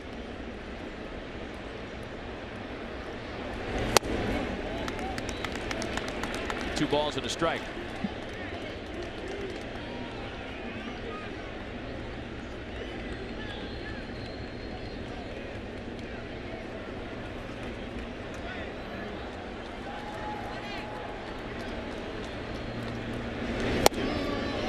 To 3-1 now. After Eddie Rosario, you've got the switch hitter Angel Pagan, and it appears as though Italy wants Pagan to bat right-handed because they've got Chris Cooper and big league veteran Dan Serafini up.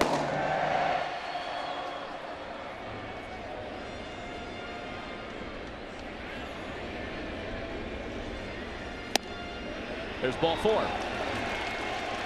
So Puerto Rico changing up the lineup tonight, and we're told that that's not the only thing they changed before this elimination game. Heidi Watney has a little more on that. Yeah, Matt, Puerto Rico, with the losing of 2 straight games and being very superstitious, they decided they needed to change things up. First, they moved their pregame stretch to center field instead of left field. They've also been doing a team prayer in the dugout before the game, and they forgot to do that yesterday. So they brought it back tonight. They made sure to get it in. Mike Aviles told me that during a regular season, they wouldn't necessarily change their routine so quickly, but in a tournament style play, you do whatever it takes to get back to a winning routine. And by the way, guys, it's Mike Aviles' birthday today. He said he wants a couple home runs and a win. Hasn't gotten it so far. Still a chance for both of those things to happen. Thanks, Heidi. Carlos Baerga leading the pregame prayer for Edwin Rodriguez. And their best opportunity yet to put up a run with runners at first and second and nobody out.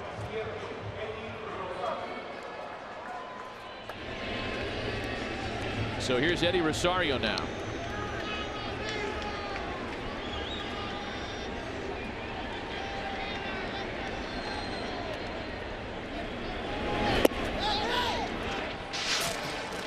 A ball and no strikes. Early enough in the game to use this strategy, get a couple runs in, get closer. Again, maybe during the regular season, you probably play for a bigger inning. But with the 9-hole hitter, turning the lineup over to the top. And Rosario puts down a good bunt. Throw goes to get the lead runner, and Italy executes. Alessandro Maestri aggressively cutting down Rivera, and there's one away. This is an outstanding play. Not an easy one, an outstanding one. He goes right to the line and makes a play that cuts down the lead runner at third. Third baseman's got to read what the pitcher is capable of doing. If he doesn't think the pitcher can get it, of course he's got to come crashing in to throw the runner out at first. A very, very big play. And now we're going to have the pitching change. What great work by Alessandro Maestri tonight. And if in fact that's his last pitch, and it appears it is, he will exit after a fine defensive play. Look at the smile on the face of his manager. And yes, Italy wants Pagan to bat right-handed. They're going to make the change as Maestri exits after 4 1/3 tonight. He leaves with Team Italy on top, 3-zip. Pitching change for Team Italy with runners at first and second and one away. They'll go to a left-hander, Chris Cooper. Chris has had some success in this World Baseball Classic run. Take a look at his career minor league numbers. 7 seasons on the farm. Got a big out for Team Italy back on March 8th. Protecting a 4-1 lead against favored Canada. Struck out Joey Votto, no less, to end the threat.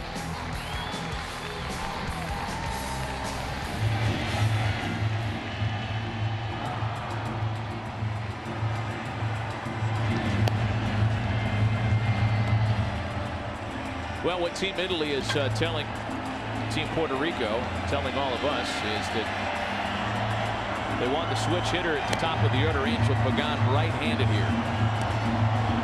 As a left-handed batter tonight, he hit a couple of rockets, a fly ball to center, and a double into the opposite corner.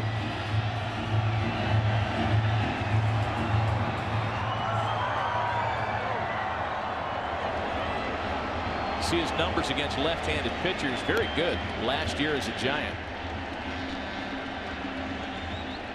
You say this a lot, as is the case for most switch hitters. A little more pop from the left side, a little higher average right-handed. Yeah, more gap to gap, I would assume. You know, his ability to switch hit is one thing. One side usually is more dominant from the power standpoint. First pitch from Cooper stays high.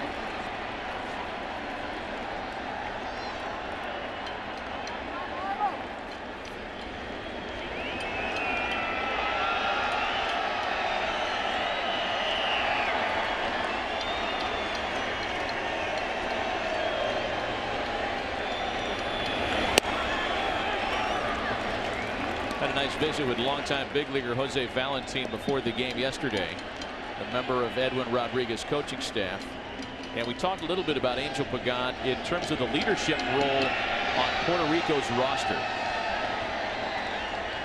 And while Angel is considered one of their best players, none would argue that. It was Jose's take that his intensity keeps him kind of in an envelope at times. The leader of this club is Yadi Molina. Carlos Beltran a close second. They've been around a little bit longer than Angel. Angel might be the best overall player right now on the roster, but that doesn't necessarily mean he's the guy that leads.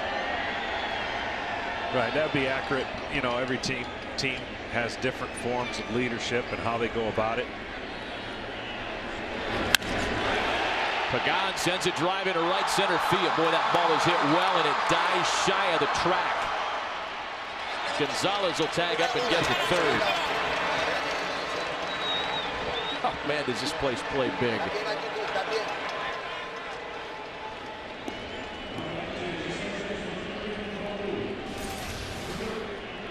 Well, gap to gap, that's what you're trying to shoot. This ball just up in the air, a little too long. Outfielder gets a good jump, gets under it. Now there's 2 outs with 1 runner in scoring position. What I would add to that is he does play so hard and with so much intensity. That could be an infectious thing that goes throughout the team. Here's Irving Falou now. Yeah, I think the Giants would consider Angel Pagan one of their on-the-field leaders. You know, he might not be the guy in the clubhouse doing all the talking, but he certainly leads on the field. He's turned into a really great major league player.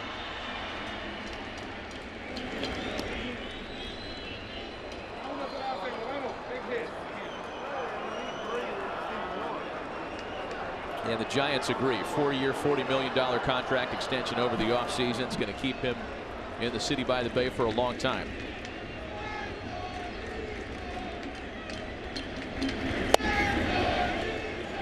Going back to Sunday in their matchup against the Dominican Republic, Team Puerto Rico is now 0 for 16 with runners in scoring position. Check that, 0 for 17.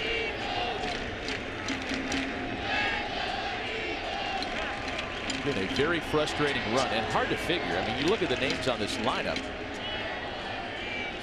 This is hardly an anonymous group.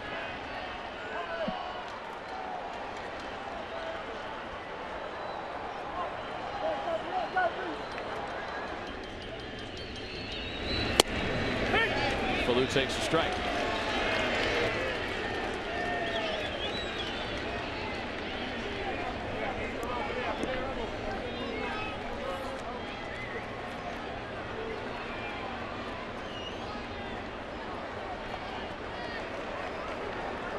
They desperately need to take a bloop, anything to get on the board to create some momentum. Sometimes that's all it takes. You know, you wait, you get runners on, you're thinking at any moment we're going to explode. The other team gets off to a lead first. But with the exception maybe of Grilli in Italy's bullpen, everybody else can be vulnerable because of the lack of experience.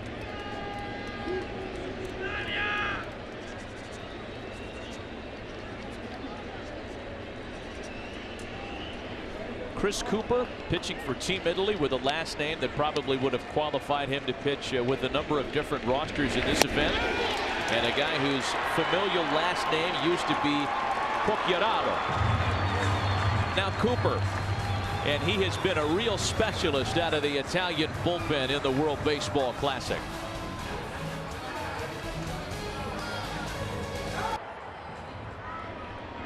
The blimp actually caused that plane to divert its path of no, I'm just kidding.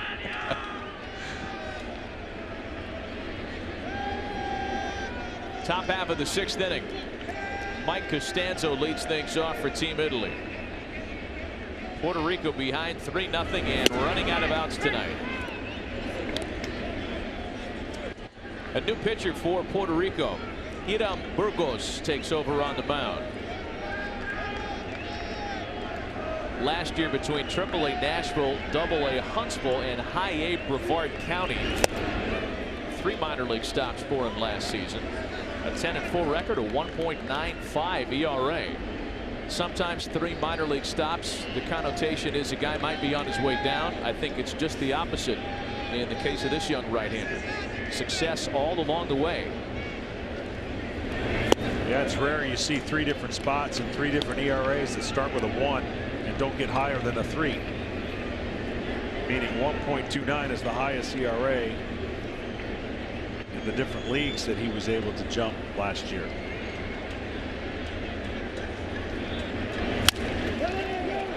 Costanzo grounds it out to first base. Rivera to Burgos for out number 1. A 6th round choice by the Brewers in 2009. And a graduate from Puerto Rico's Baseball Academy. Moved to the U.S. and now property of the Milwaukee Brewers.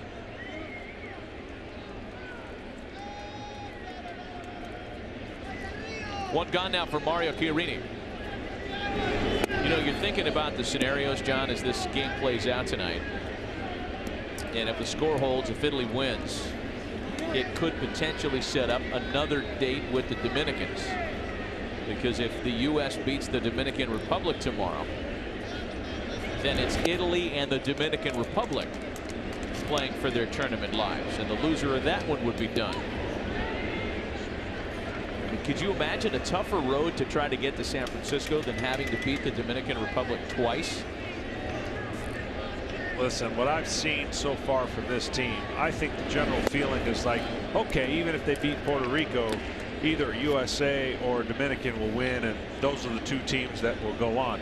I'm just telling you, these guys are gritty. They got something. They hang in there, and they're a scary team to play. I wouldn't want to play them even if they were playing for their lives in an elimination game as they are tonight. I mean, the one thing you can say that if their pitchers have not been as good as they have been, they pitch a lot to contact, and that's where you might see a team get hot and put a 6 and 7 and 8 spot in a 9-inning game. But so far, no one has really been able to do that. And there's ball 4 to Mario Chiarini. To refresh you as to the big picture here, the Dominican Republic and Team USA go at it tomorrow. The loser of that one will get the winner of this one we're watching tonight, and that would be Game 5. You see it in the blue. Game 6 gets the winner of Game 5 and the winner of tomorrow's game between the Dominican Republic and Team USA, and that one will determine the seeding for who moves on to San Francisco. Yeah, the times of those games are underneath the teams in case people were confused. Because I was confused earlier on that. Here's Drew Butera now with a 1-out base runner aboard.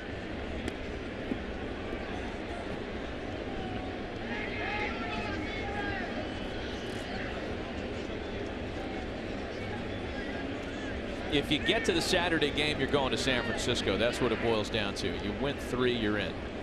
The goal is to play 3. I got a little beef with that. I mean, I don't know who I take that up with, but I got a little beef with that. Uh-oh. What's the problem with that? Team goes 2-0. Okay. Right? They're in. Yeah. The team that comes back to play them is going to be 2-1.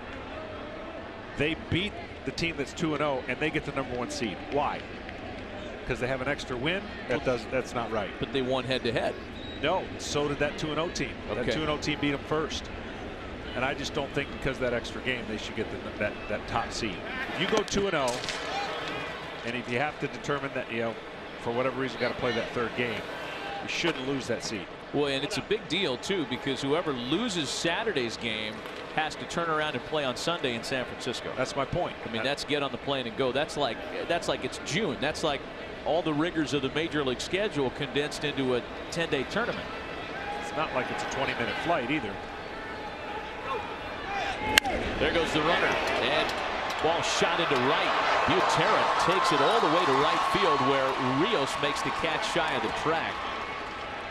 Well, Drew put a pretty good bolt in that ball, and again, one that doesn't even get to the wall in this huge ballpark. But you see my point? They both got 1 loss, but because the team was forced to play an extra game, gives them that extra win that would. Yeah, I get it. I think you have a valid point. You know what I think you should do? This is the course we need to take with this. Okay. Contact the producers of MLB Now. Okay, that's a good starting point. Put it up for discussion between Brian Kenny and Harold Reynolds. They will ultimately disagree on it, and nothing will be solved. Here's Anthony Granado with a runner aboard and 2 gone. Sneak previews of MLB Now on MLB Network, April 1st and 2nd.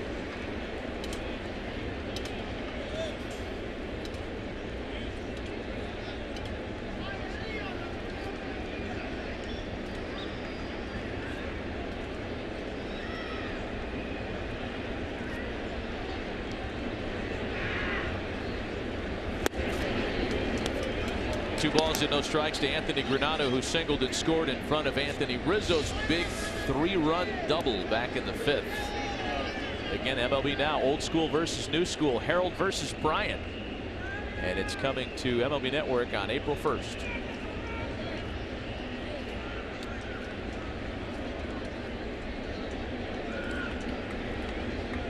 Nick Punto waiting on deck for Team Italy.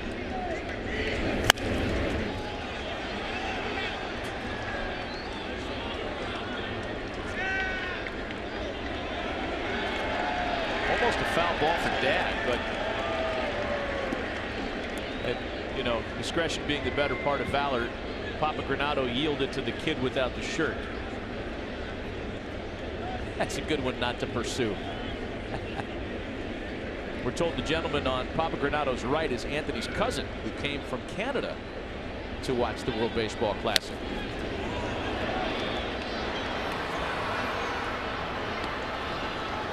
Well, you know, my favorite soundbite from this entire tournament, and we play it at the top of these telecasts, after the Mexico-Canada brawl on Saturday, Ernie Witt sang at the press conference and sang it stone cold serious without a shred of irony.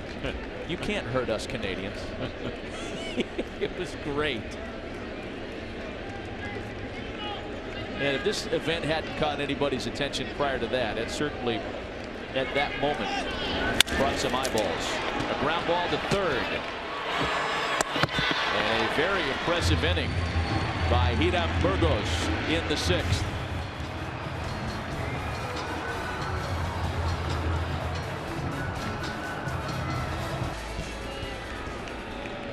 Bottom half of the 6th inning, Carlos Beltran leads things off for Team Puerto Rico behind 3-0 here in elimination baseball night. Chris Cooper continues on the mound for Team Italy. It'll be Beltran, Molina, and Aviles.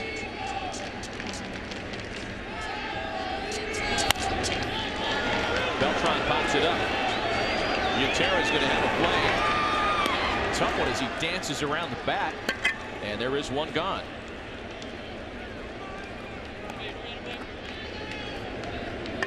That's a pitcher's ball. I just don't understand why the pitcher can't catch this. I'm going to let it go. It'll be the last time you hear me say that this year. Well, I hear you talk about that a lot. I'm not saying that I disagree with you. You know more about this than I do, for sure. I mean, the catcher, I mean, this one's probably more suited for the catcher, but think about it. He's got to throw his mask, he's got to avoid the bat. He's under a lot of stress. Got a goofy glove. Yeah. I always wanted to be next to the guy in case he loses it, or in case he couldn't see it, or the wind. So I was always making myself available for anything, that never take it for granted. You know, and I'm being reminded by our producer Chris Pfeiffer of your reputation as a shagger. Apparently you were the catch whatever you can see guy during batting practice. I told everybody that was younger, and that was most of the latter part of my career, I got everything from the 386 to the 392. So that whole gap is mine. Now, if the center fielder came out to work on his job, obviously I got out of the way. But that's how I got my running. That's how I got my exercise. And so I loved it. I robbed a home run in every park that you could rob a home run in. This one is probably difficult because the fences are so high. This would have been boring. Back up the middle. Granado with a good play. Can't finish with the throw, however. Going to be an infield single for Yadier Molina.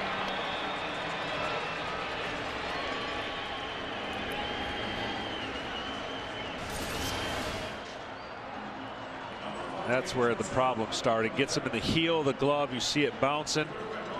Trying to get it and throw it in one motion. You know you don't have much time. That's all it takes sometimes. Hey, we got to tie that down a little, don't we? Got a lot of stuff flapping around on that guante. You see all that? Yeah. Looks like a party favor.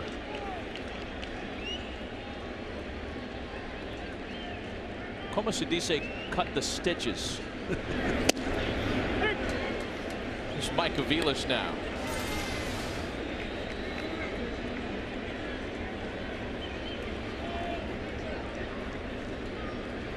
You know, I could see where on the transfer that could potentially be a problem. Not that it was there, but it could be a problem. As Heidi Watney reported earlier, Mike Aviles celebrating birthday tonight. His wish was 2 home runs and a win. And again, all that can still happen. Mike will have probably one more at bat at least.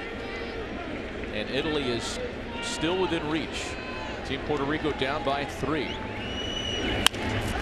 On the ground is shortstop. That ball eats up Granado and gets into center field. Tough chance. That ball was crushed. Well hit. We'll see how it's viewed in the eyes of the official scorer. Runners at first and second with 1 away.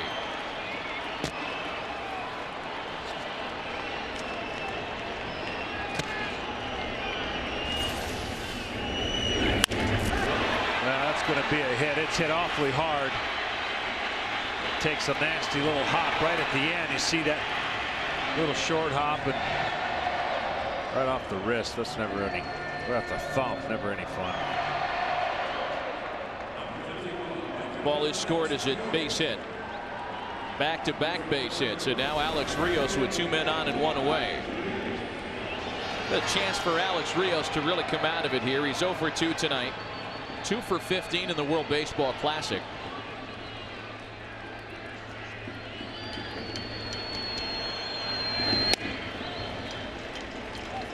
Rios grounded to shortstop with runners at second and third and 2 out to end the 4th. And that was probably Alessandro Maestri's best disappearing act, his best magic trick, if you will. He got 2 really tough hitters with runners at second and third and 1 away. Maestri was really good tonight. And it's 2-0 to Alex Rios. Rios with a resurgent 2012 Major League season on the south side. A .304 batting average, 25 home runs, 91 driven ins. 91 driven in, that is. Trying to fix that number. 2-1. Now, traditionally in these counts, Team Italy has pitched behind backwards. So off speed in hitters counts. That was a fastball, 2-0. Let's see if they stick to their plan and see if they get them to chase something. 2-0 off speed. There's a changeup. Rios sends it out to left center. DeNorfie on the move. He makes the catch. Molina to third now with 2 away.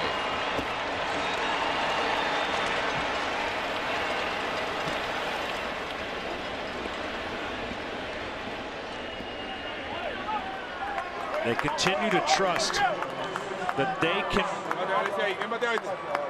feast off of an aggressive hitting team wanting to get going and pitch backwards. This is a changeup, thinking it's coming out as a fastball, and he just misses it. Now, that changeup's supposed to be down.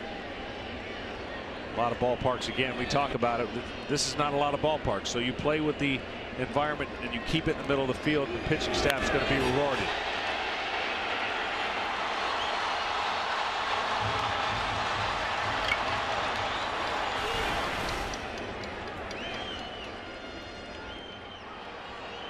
For Team Puerto Rico, that's 19 straight at-bats with a runner in scoring position in which they have not had a base hit.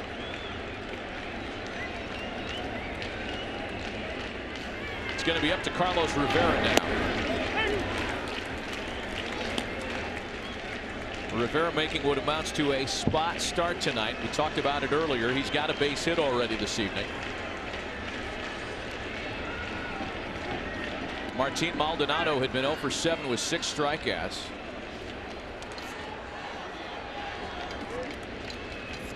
So Edwin Rodriguez made the change.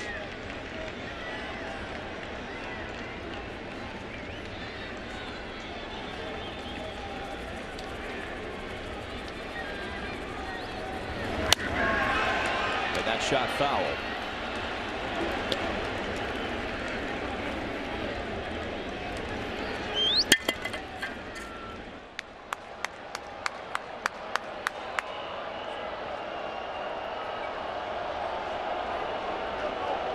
Worth reiterating that Team Italy has one of the better closers in the World Baseball Classic on its side. We did not see Jason Grilli yesterday in the loss to the Dominican Republic. He's available tonight.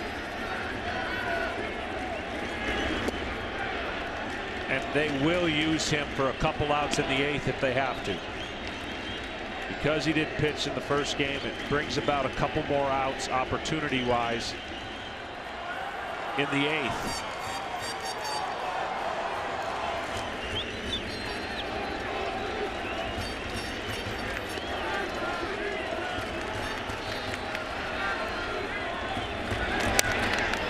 Still a ball and 2 strikes to Carlos Rivera.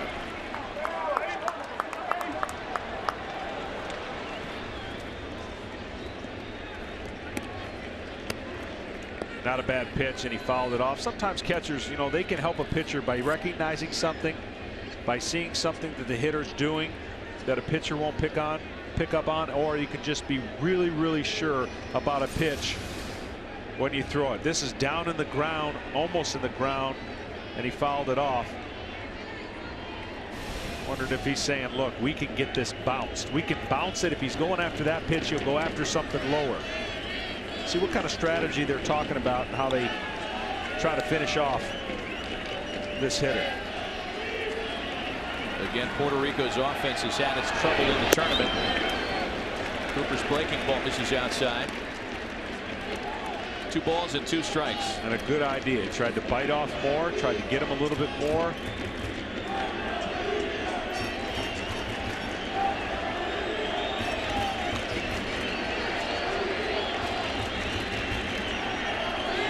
Little throw over sign, I think, here.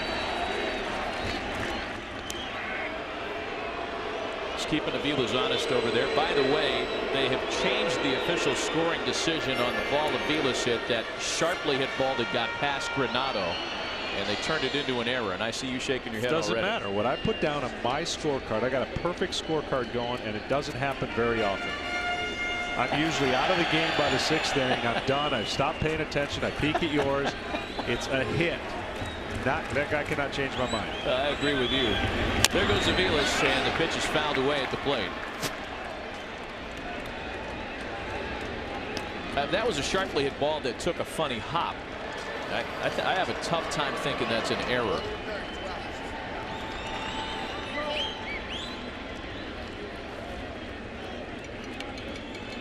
All right, he's gone to several breaking balls now. He's absolutely gotten a piece of it. This is where you can tie him up or go up with a fastball. See if they get off the curveball and try to go with a heater. Nope, hot breaking ball. Grounded to shortstop. That one eats up Granado. Puerto Rico's on the board.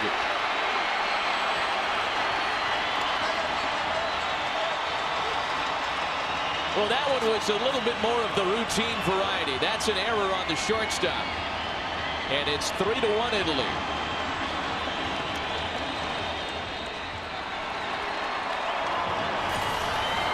This one's got a lot of top spin, and it just eats him up again to the heel of the glove.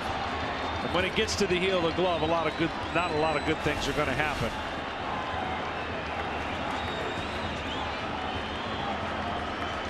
Marco Mattietti comes to gather his infield. Situation is at hand with the runners at first and third now. And the go-ahead run at the plate in the form of Andy Gonzalez. See that last hop right there. He sit back on the heels a little bit of his feet instead of getting that one hop that was truer. Comes off the grass, goes to the infield. You can see the infield's chewed up. Sometimes you get a spike mark or a little piece of the infield that creates a little more topspin or a different bounce.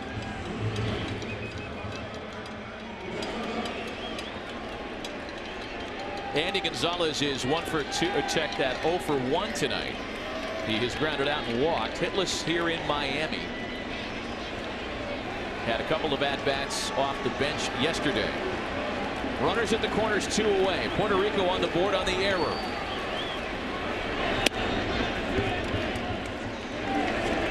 You know, as sluggish as the Puerto Rico offense has been, what's the old adage about poking the baby?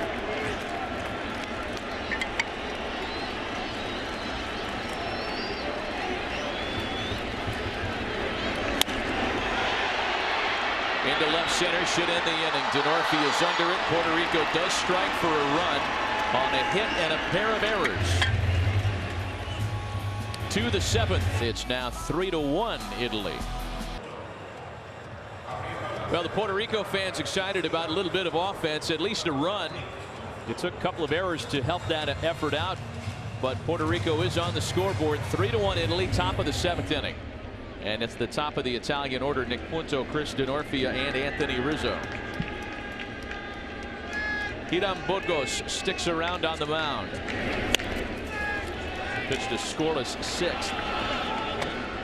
Nick Punto trying to bunt his way aboard, pushes it foul. 3 runs on 6 hits, couple of errors committed by Italy. The errors were costly as it led to the run for Puerto Rico. A run on 4 hits and 1 error for Team Puerto Rico tonight. A lot of encouragement in that Italian dugout between innings after the 2 errors charged to Granado.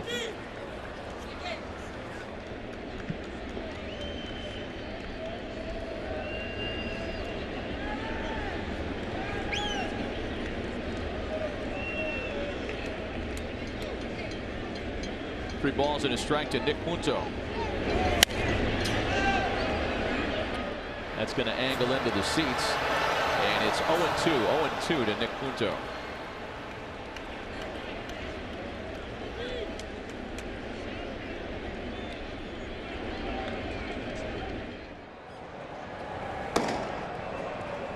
Pat Venditti pitched yesterday. He's up in the bullpen again tonight.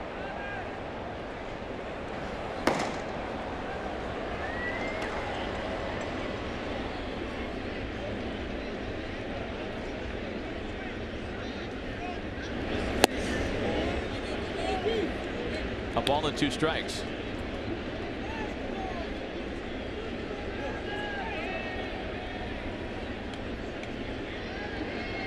Punto has really helped set the top of the order and getting things going early.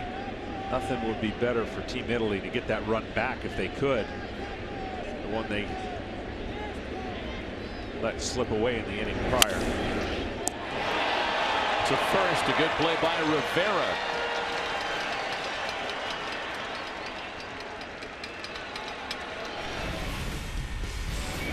Well, bottom of the 6th inning was a tough one for Anthony Granado.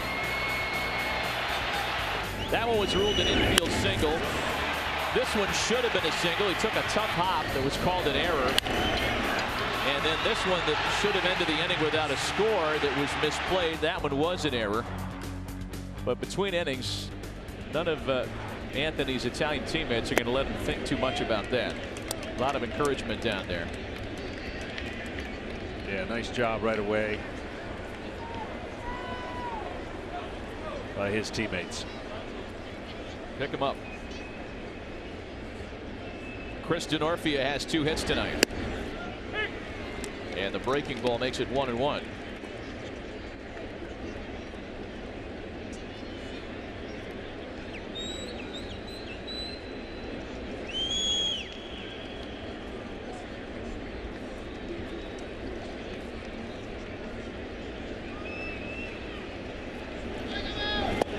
We talked about how Denorfia played for Team Italy back in 2009.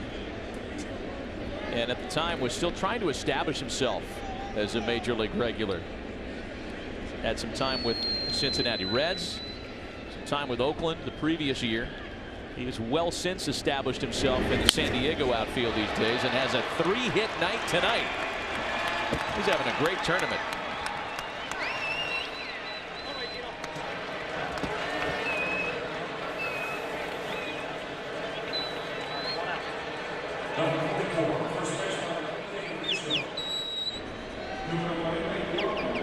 Rizzo, of course, delivered the big blow with his bases clearing double on what I thought at the time was interesting strategy of throwing fastballs lefty on lefty.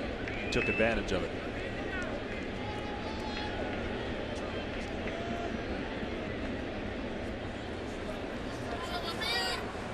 The swing to bat against the right-hander Burgos here. A throw to first and Denorfia is picked off. Wow.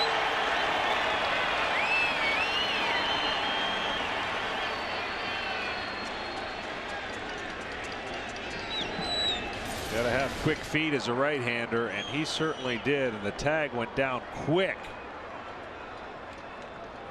Don't know if he was out in time, but the tag and the hand real close. A ball and no strikes to count to Anthony Rizzo now with 2 out and the base is empty.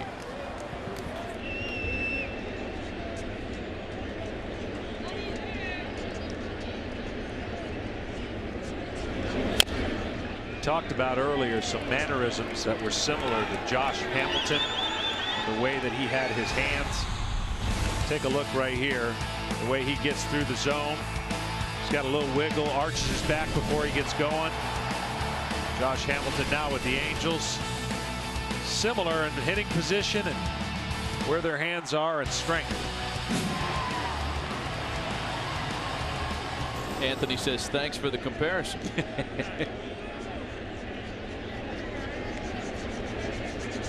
If you're watching his setup, kind of gets almost to the same. Josh will do that a lot with his arching of his back, wiggle the bat.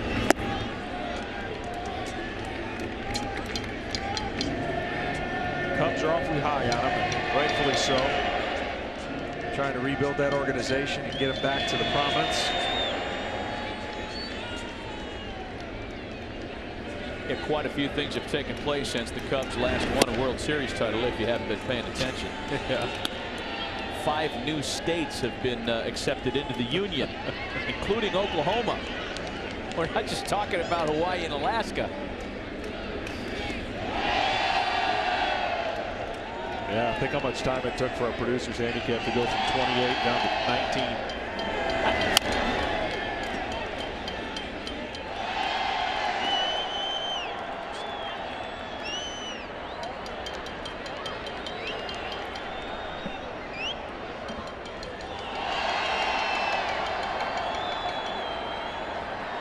Anthony Rizzo from Boston to San Diego in the Adrian Gonzalez deal, and from San Diego to Chicago, where the friendly confines will be real friendly in years to come. Here's ball 4.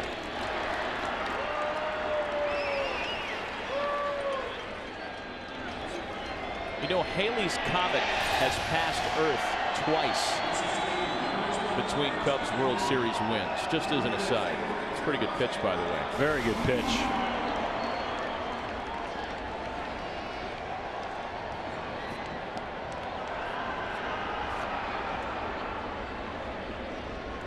So after the 2-out walk, it's Alex leading. Alex 0 for 2 tonight.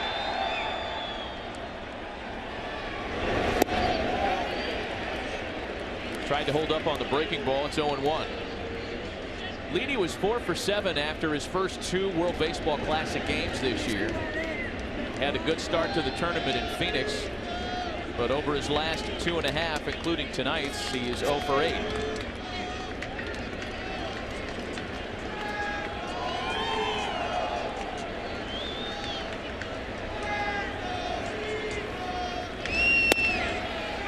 Going 2.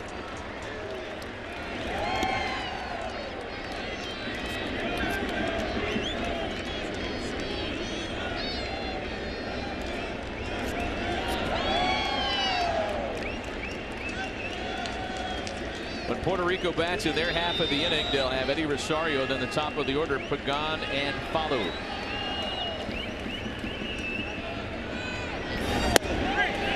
And a called strike 3 taken by Alex Leedy.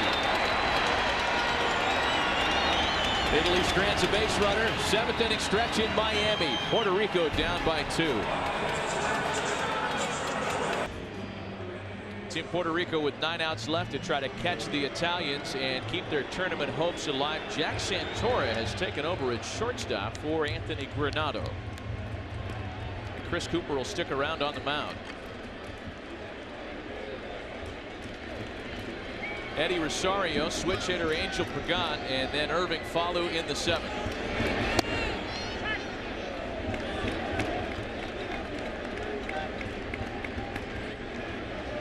Rosario has struck out, reached on a fielder's choice. Twins property, very versatile player. You saw him play left field and second base last night. Big swing and a miss.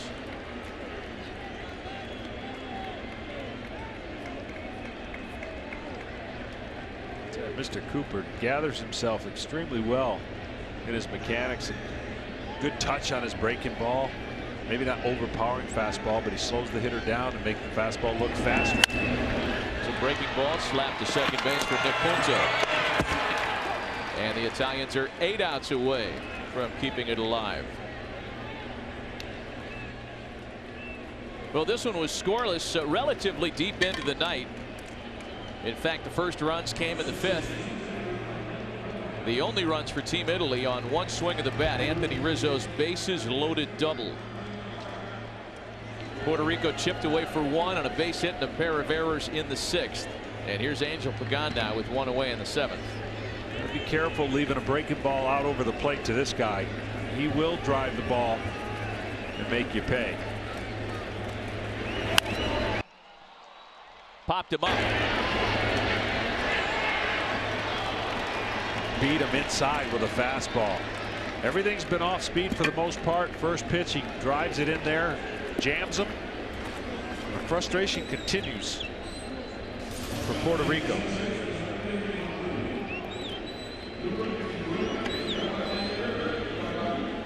Yeah, I think Angel's upset with himself, picking on a pitch around his shoulders there. I'm no UN translator, but those do not sound like happy words. Here's Irving Falu now trying to bunt his way aboard with 2 gone. 0-1. It was in the 7th inning that things came down around Italy's ears yesterday. That's when the Robinson Cano-led comeback began, and the Dominicans end up with a 1-run win, and that's why they have the day off today. Once again, the loser tonight goes home. The winner advances to play the loser of tomorrow's U.S. Dominican Republic game. Cooper in front, 0-2.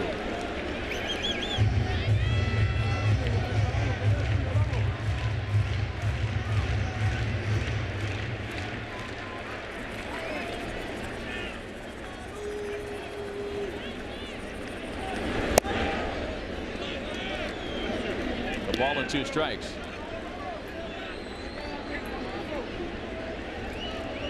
No problem getting out of the first round since the World Baseball Classic began. 8-1 in round 1 play since 2006.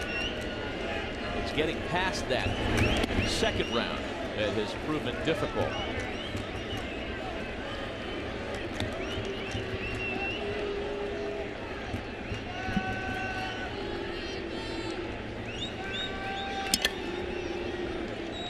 I think that's why a lot of people are surprised about Venezuela not being, you know, this year. They didn't get out of the first round. They probably had a much deeper team than Puerto Rico, but Puerto Rico played better in the first round, executed, didn't score a ton, but didn't give up much.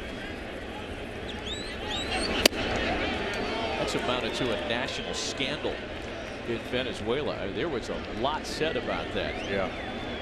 People were not happy. A managerial resignation.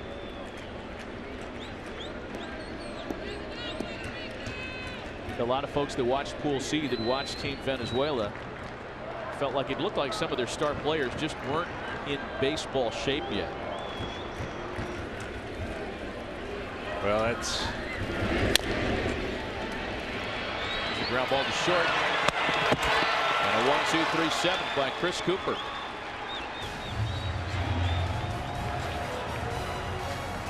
Still 3-1 Italy.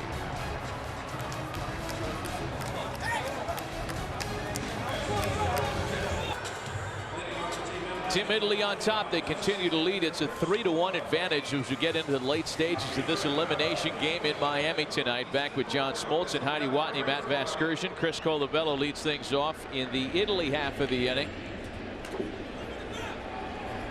Mike Piazza and company hoping that the ride continues in Miami. Colavello, Costanzo, and Chiarini here for the Italians. Top half of the 8th. Puerto Rico will have something to say about this before it's all said and done, because Beltran, Molina, Aviles, and Rios are each going to get one more crack at least.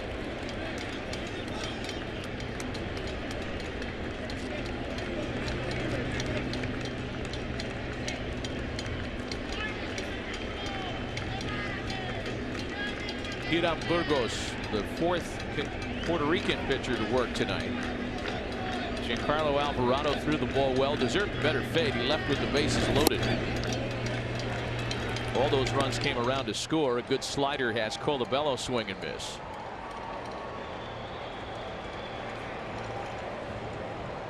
Both sides represented in the Italian bullpen. Nick Pugliese and Pat Venditti.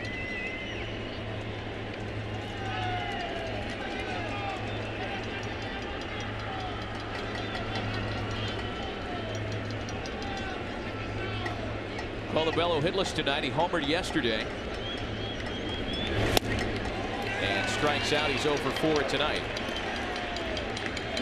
Well, how did we get to 3-1? This guy set the tone, Alessandro Maestri. He sure did. A lot of breaking pitches, a lot of change of speeds. He just kind of lulled him to sleep, if you will, and he did a great job keeping him off the board. And then in the 5th inning, of course, the big hit right here. He knew it as soon as he hit it. Clears the bases. The 3 runs that they currently have right now, and then the 6th, a little bit of a gift. A ball that takes a little top spin hop. That's the 1 run that Puerto Rico has scored. That's where we're at, 3-1. Only 4 hits from Puerto Rico. 1 gone here for Mike Costanzo.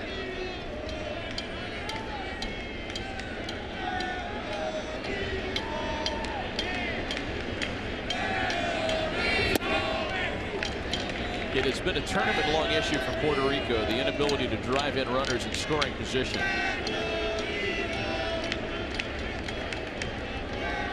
Chris Cooper and company have made it even tougher on Edwin Rodriguez. Chris Cooper has done a great job. You could say he possibly faced 3 extra hitters he may not have had to face. Some tough hops and then the 1 error, but kept it together and got a big out once that stuff happened at 1st and 3rd, 2 outs, and it already being 3-1.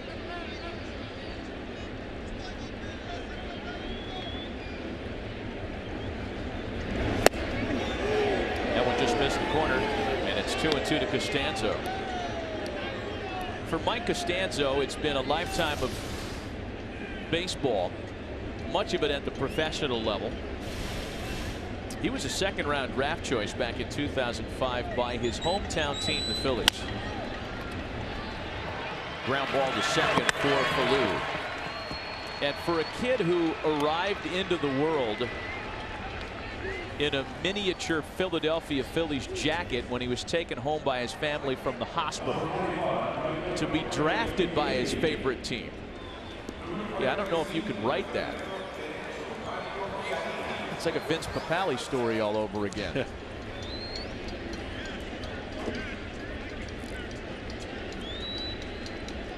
Mike got some big league time with the Reds last year. Here's Mario Chiarini now with 2 away.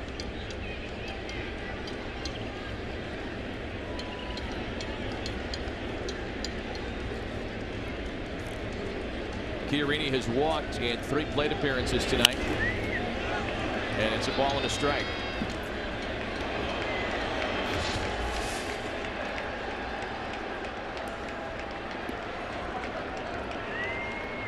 MLB Tonight, right after the game, they'll have complete coverage of this one. Greg Amsinger, Dan Plesac, and Bill Ripken manning the desk tonight. And they'll be looking ahead to the U.S. and Dominican Republic battle tomorrow. Chiarini's jam into the shortstop hole. The Felix has a tough play and can't get it there in time. It's an infield single for Mario Chiarini. You see Amsinger will be on tonight. Is that what you said? Yes. 2 outs. I wondered if they ever fixed his door frame of his office. I hope so. I hope they got that fixed. Yeah, we were worried about you for a little while, and for those that aren't sure what we're talking about, and that's everybody. Yeah, I had a little accident. I was trying to show off a basketball move and help his daughter, who's a really good basketball player, possibly gain an edge. And the only edge I gained was the edge of the door frame as I jumped into it, thinking I was clear and into the office. Yeah. And filleted my forehead right there in front of him. I know it caused a lot of psychological damage for Greg, but he was glad to see that I didn't get knocked out. I didn't knock myself out. Yeah, I mean, Greg basically ran around the entire building and pulled every fire alarm. And rightfully so. I hit it at Mach 5. I thought there was a bomb scare in the building. Well, Ball anyways, no strikes to Drew Butera. Will forever be linked with that area of MLB Network. I mean, there's still crime scene tape down to this day. And I duck under a 10-foot door frame. Go figure.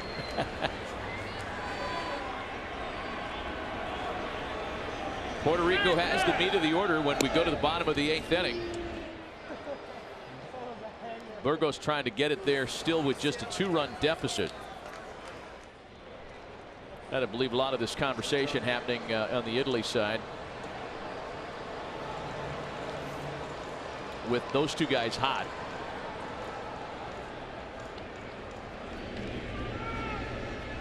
We saw Pugliese and Venditti up earlier.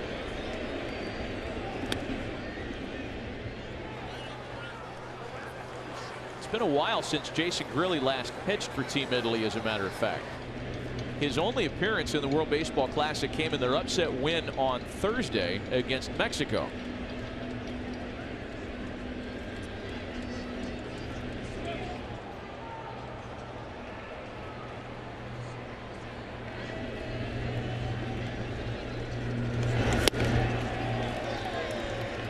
Two balls and a strike to Drew Butera.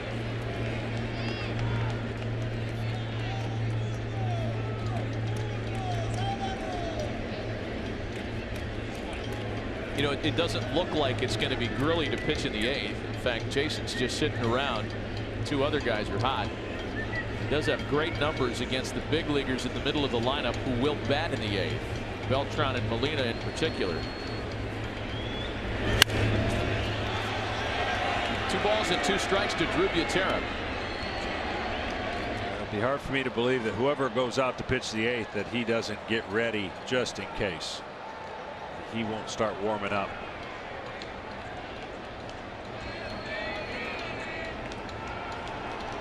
Alex Rios 3 for 5.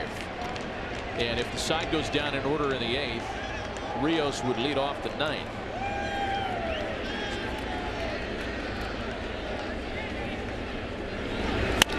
The 2-2 pitch is one hop past the third baseman. I don't know if Andy Gonzalez got a late break on that or what. Played an outstanding third base last night. You can't say that ball was exactly scorched. No, it looked like the hop that he thought would go, it went under his glove instead of coming up. So you see him reach and the ball's underneath his glove, kind of anticipate maybe a higher hop, and it just didn't come up. It's a 2-out base hit for Drew Butera. And now runners at first and second. Jack Santoro will make his first plate appearance. He came on as a defensive change earlier. And here comes Ricky Bonas.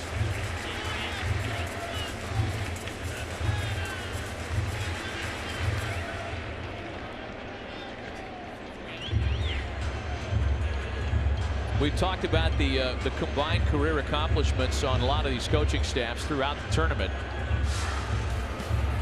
Puerto Rico certainly no exception. In addition to former All-Star Ricky Bonas, one of the all-time home run threats of his generation, Carlos Delgado, Carlos Baerga, 3-time All-Star, Jose Rosado, and Jose Valentin, 249 career home runs, switch hitter. I think of the 249 dingers for Jose Valentin, I think maybe 230 of them came against Oral Hershiser. I just felt like that. Santoro hits a little dinker to shortstop. Aviles gathers it in and throws him out. But Puerto Rico has their big hitters coming up in the 8th. Chris Cooper stays in the game for Italy, and he'll have to face. It's funny, it's bigger than a regular hat. He'll have to face the meat of the Puerto Rico order in the 8th. Is that a balancer for that one guy? He's sleeping. The guy we saw, I think he was sleeping. Lorenzo Avenina is the new left. Oh, somebody woke him up. You know what? Turd Ferguson had it right. It's funny. It is bigger than a regular hat. Beltran, Molina, and Aviles for Team Puerto Rico. Down to their last 6 outs tonight.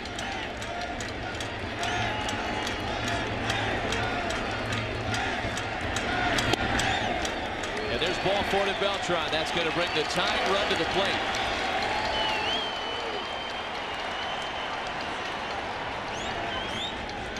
Cooper had pitched brilliantly. Looked like he was just getting a little fatigued. Probably knew he was only going to face that one hitter. And couldn't quite find the strike zone. A little excitement coming up.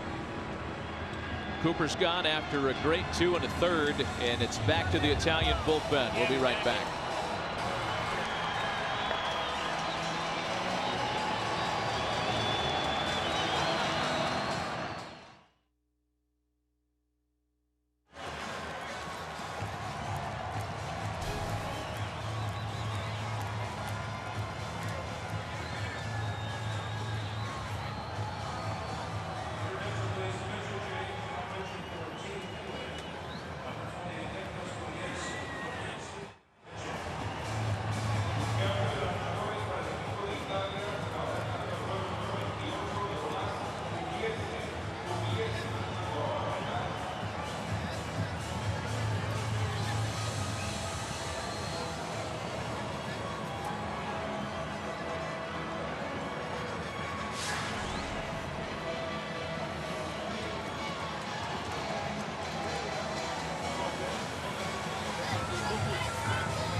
Be sure to join us tomorrow at 7 o'clock. Complete coverage of the Dominican Republic-United States matchup. That's tomorrow at 7 right here at MLB Network. The winner will clinch a championship round berth. Samuel Deduno, Twins property, against U.S. knuckleballer R.A. Dickey, the reigning National League Cy Young Award winner, back out for his second World Baseball Classic start tomorrow night. Should be a good one. Absolutely. Knuckleball is going to be a little different here than it was in Arizona. That dry air and lack of humidity affects that knuckleball in an adverse way. Plus, the more you stretch out, the more you get to throw through spring training, the better. I'm sure that pitch, like any other pitcher, can refine his pitches. But I asked him, how's the knuckleball differ from traditional pitches? And he said, it still takes time because I throw it a little bit harder than most people, and I need my arm speed, and I need that strength, and I'm just not there yet at that point. New pitcher for Italy is right-hander Nick Pugliese, former Angel property. Nick was raised in Florida, Deltona High School. Deltona about halfway between Orlando and Daytona Beach. Some time at Stetson, central part of the state, and in a tough spot here. He faces the potential tying run, Yadier Molina. The four-time All-Star is 2 for 3 tonight. He's got a runner at first, Carlos Beltran, with nobody out. First little slider backed up, actually worked to his advantage, but that's not the recipe over the middle of the plate. You want to throw that frisbee away from the right-hander. And that's yanked foul.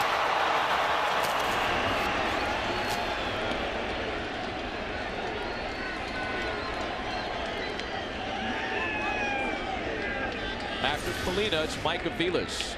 Take a look at pulling the trigger a little early here. Yeah, he got it in far enough where really the only thing that Yachty could do was pull it foul.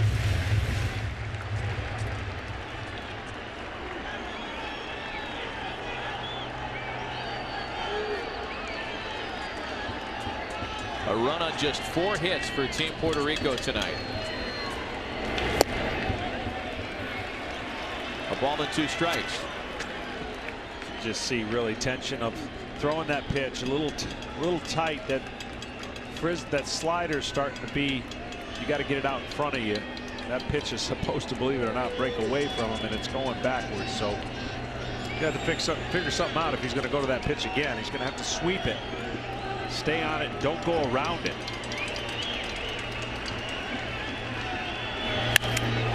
Into right field, a base hit. Beltran takes the turn at second on his way into third. Puerto Rico has runners at the corners with nobody out.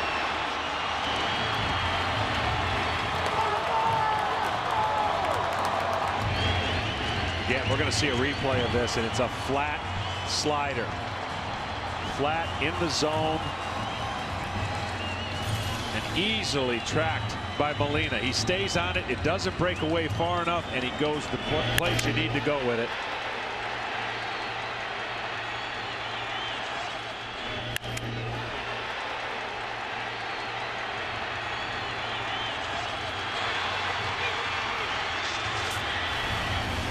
It's going to be off for Pugliese.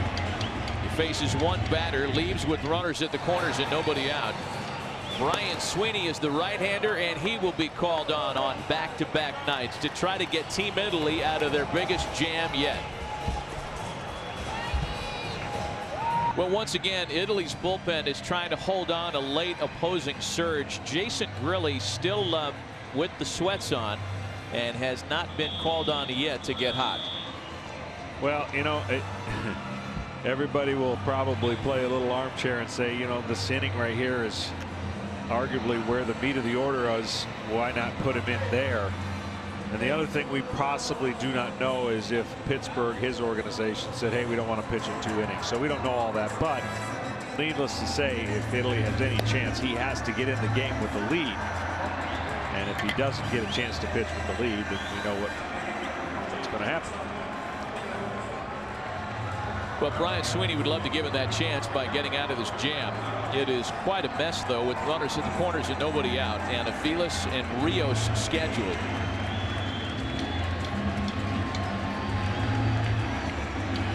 Mike Aviles is 0 for 3 tonight. Bigger picture, Team Puerto Rico is 0 for their last 21 with runners in scoring position. They've got Beltran at third, Molina at first. Veteran right-hander Brian Sweeney spent last season at AAA Tacoma as Mariners property. Pitched last night, yesterday afternoon, I should say.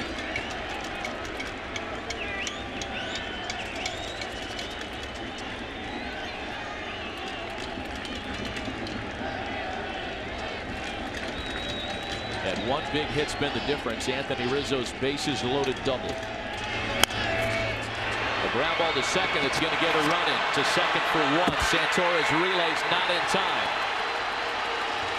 A 1-run ball game with 1 away in the 8th.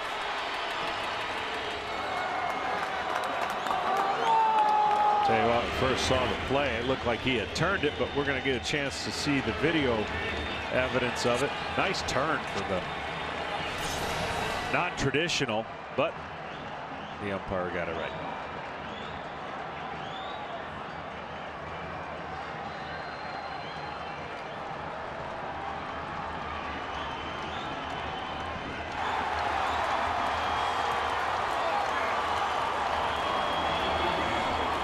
You get confused by the stretch because he gets out there and you think he's caught it before he actually has.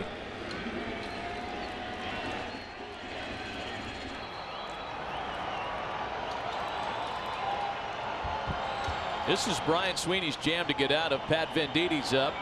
Matt Torres up. Still no sign of Jason Grilly getting hot. Here's Alex Rios. He's 0 for 3 tonight.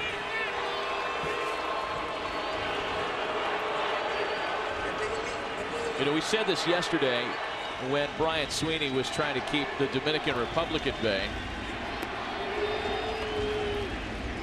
He's a veteran guy. In fact, the only member of Team Italy's roster older than Brian is Dan Serafini, the veteran left-hander. What? Okay.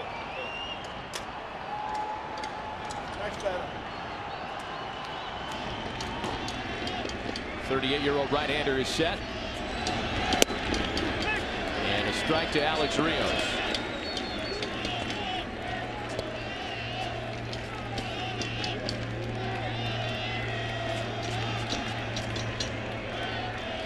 Sweeney was charged with a blown save yesterday, technically. He went an inning and 2/3 and allowed a base hit.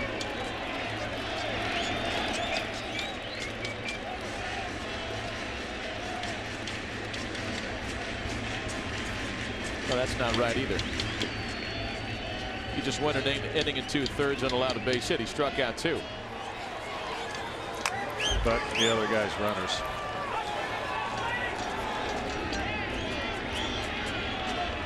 Correct. Fastball just missed the corner. Oh, that one didn't miss.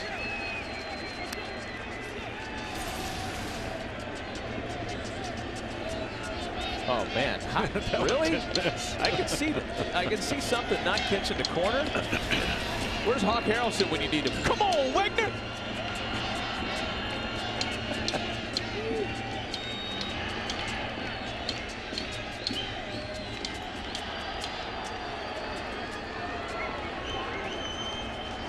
Dan Plesac, Bill Ripken, and Greg Amsinger on MLB Tonight right after the game. Dan Plesac will recreate the Hawk Wagner rant right after Italy and Puerto Rico tonight. Be fine. 3 balls and a strike.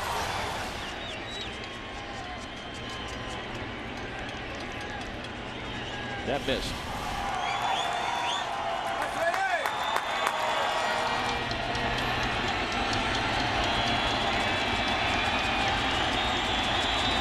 Three and 1 to 2-time All-Star Alex Rios, and Drew Butera wants to check.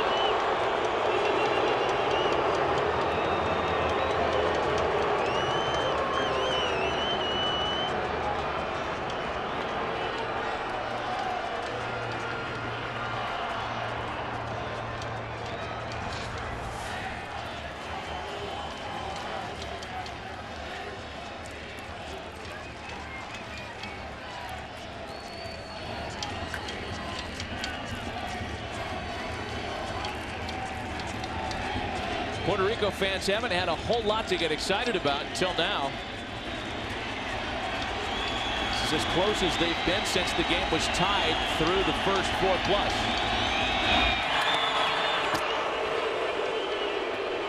You know, I know what the line is. I get it. For Brian Sweeney, who's been in professional baseball since 2001. Not his first dance by any stretch.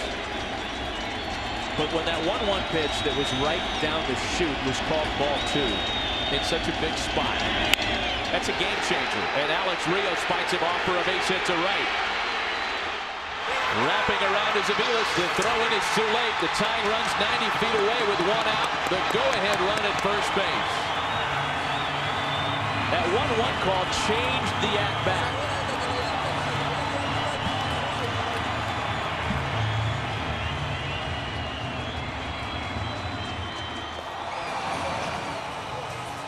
Another pitching change.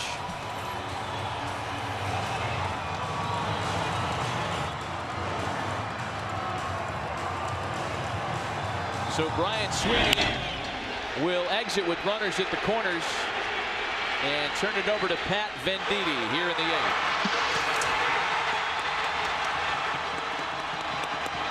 We'll be right back.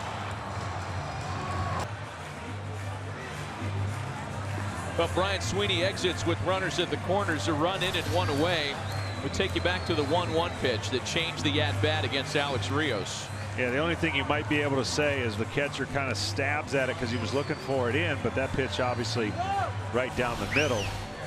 Umpire didn't see it that way.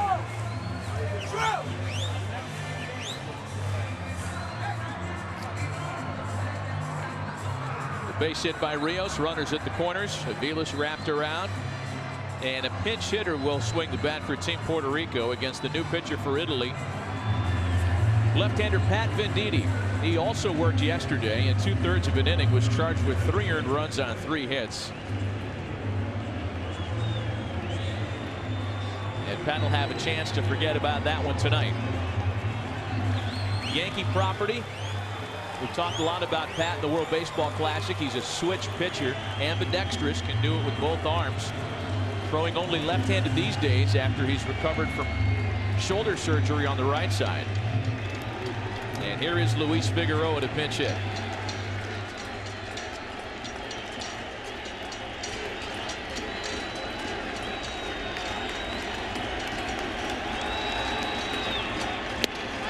Pitch out.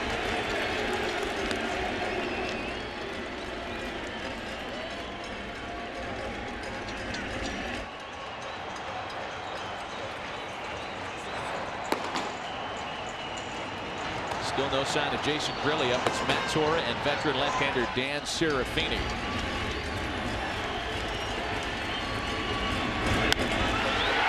Figueroa swings and sends a fly ball out to medium left center. Denorfia makes the catch. Aviles tags. Rose not even close, and Puerto Rico has tied it up with 3.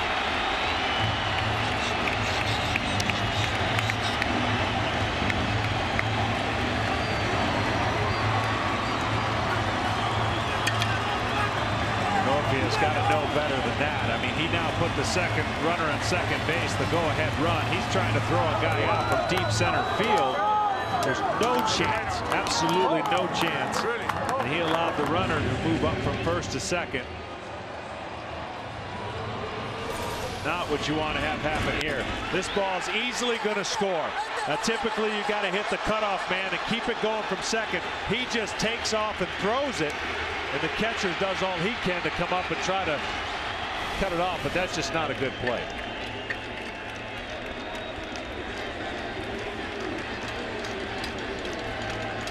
Here's Andy Gonzalez now. Gonzalez has a chance to deliver Puerto Rico its first lead of the night.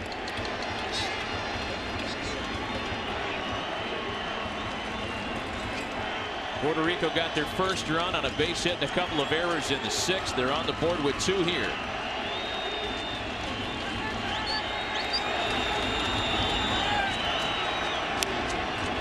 A ball and a strike to Andy Gonzalez, who's 0 for 2 tonight.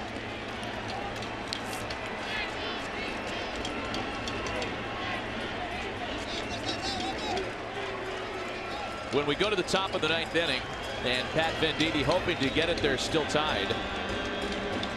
Italy has the top of their order. Punto, Denorfia, and Rizzo.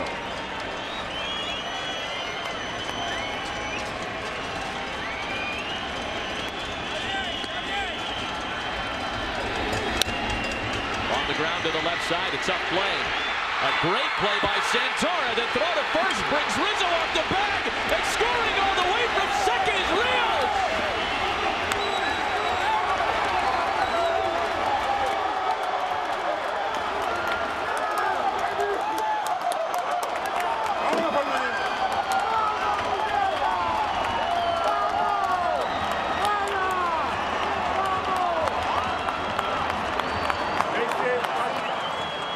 That ball had trouble written all over it as soon as it left the bat. Yeah, I'm amazed the shortstop was able to even get this with the screen that the third baseman was putting on it. He reaches, doesn't get it. You see the last minute adjustment, and then nobody stopped the runner, Rios. And he just kept going. And now Eddie Rosario follows with a base hit.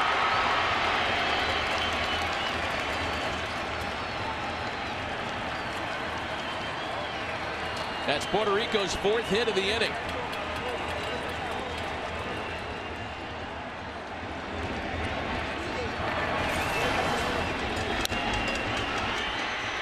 You can see no one's holding him on. He takes off throwing, and in the only way he's going to be able to be out at home is to come up with that short hop.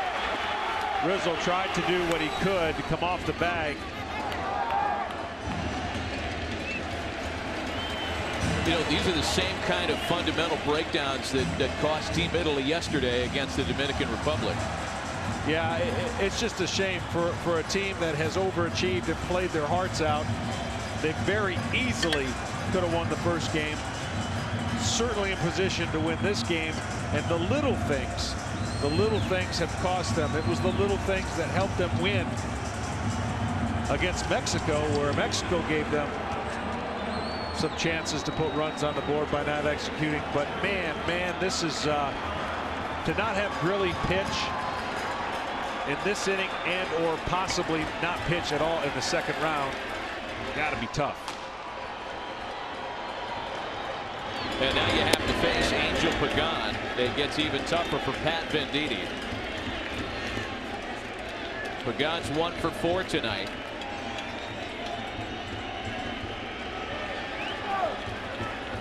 All of this starting with a walk, a 4-pitch walk. After Cooper had been so good and battled through some of the tougher plays that weren't made behind him, I'm sure he was told, you just got 1 hitter. And 4 missed the strike zone. And this inning has unraveled. Still a good chance. Only down 1 run if they can get out of this inning.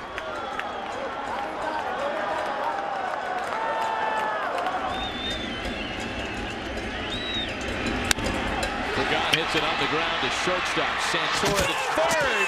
Not in time to throw his high and lead. He couldn't get down on the bag in time.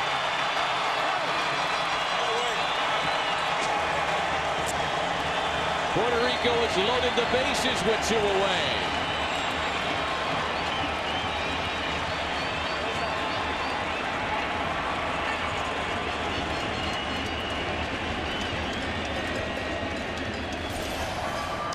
This throw was thrown too softly and too high. A little bit lower of a throw. He had time, would have given the leading the chance to get his feet work, but he was worried about catching the ball up, then looking at his foot at the bag, and by that point it was too late. Irving Falou is the 9th Puerto Rico batter to come to the plate this inning.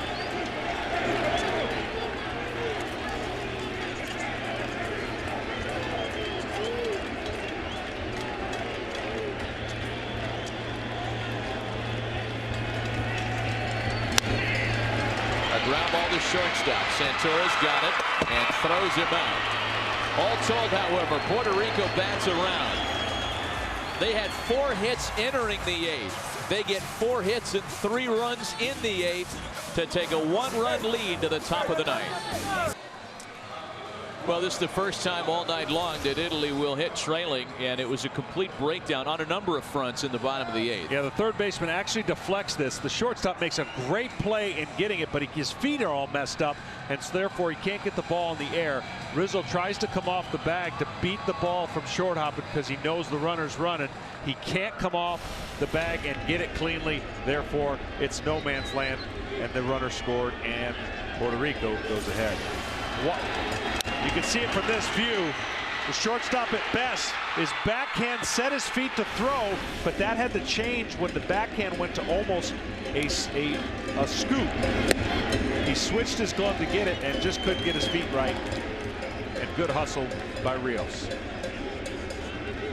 Nick Punto leads things off. It's the top of the order for Italy, down a run.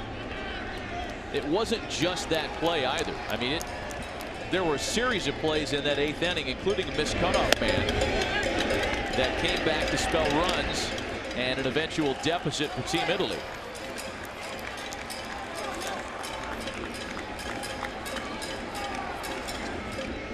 A ball and a strike to count to Nick Punto.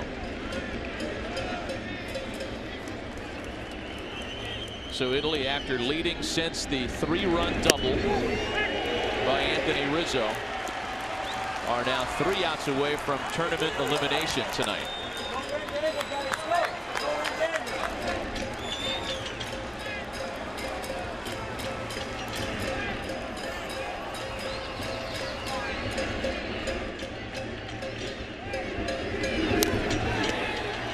So many similarities as to the way it went down yesterday. Italy has the lead. A couple of plays that are not made, not necessarily errors, but plays that are not made. The opponent with a lot of firepower is allowed to stick around, and eventually the bullpen gives. This is like the same script playing out, only without the 2 home runs that the Dominican Republic hit yesterday. Here's the 1-2. Well, 2 balls and 2 strikes. Italy only scored in 1 inning yesterday. That couldn't hold up. Only scored in 1 inning today. The balance of their offense just couldn't muster anything other than the 1 inning, and their pitching was almost good enough to hold those leads, but you're asking a lot. For no power, the only power in your pen is your closer. And if you can't get him in the game, you have no power, and everybody else had to be perfect. You saw a couple guys come in, spin some sliders, cement mixers. Molina took advantage of it. That's why Puerto Rico scored 3 runs in that inning. It was not pretty. It was not played pretty.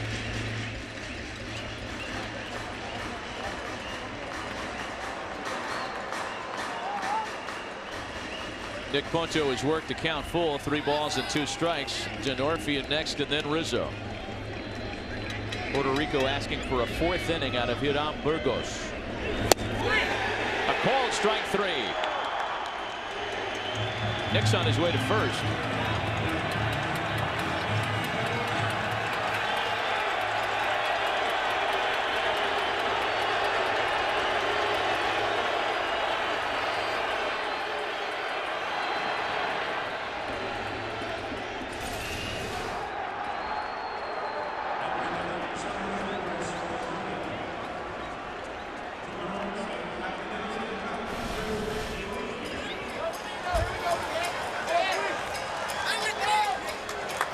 So 1 gone for Chris Giacarlo. Can't say enough about Hiram Burgos tonight. He's been terrific.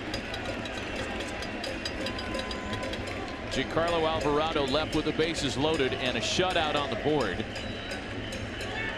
Xavier Cedeno gave up the 3-run double.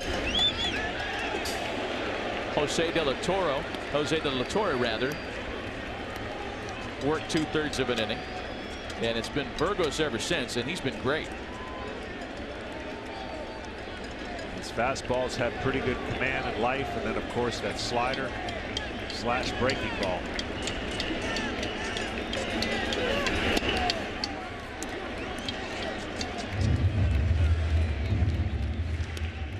We've been able to see firsthand just how he was able to climb through 3 ranks of minor league baseball last year.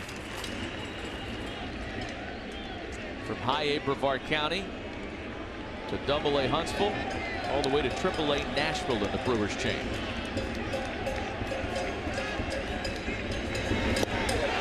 Denorfia strikes out, and Team Puerto Rico is 1 out away from finishing off a dramatic comeback tonight to stay alive in the World Baseball Classic.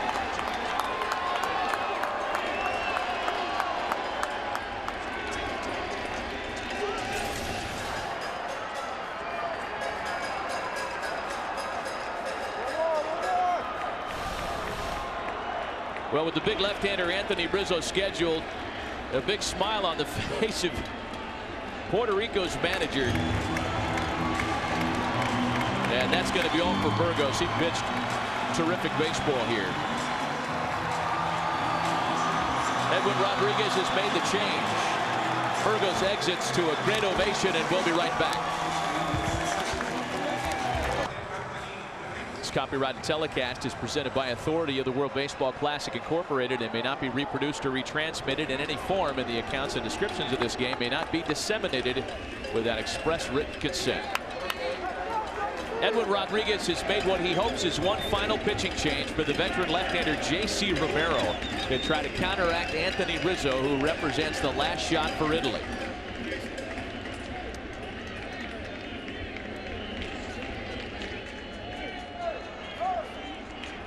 "14 seasons in the big leagues for J.C. Most notably his time with the then 2008 World Series champion Philadelphia Phillies.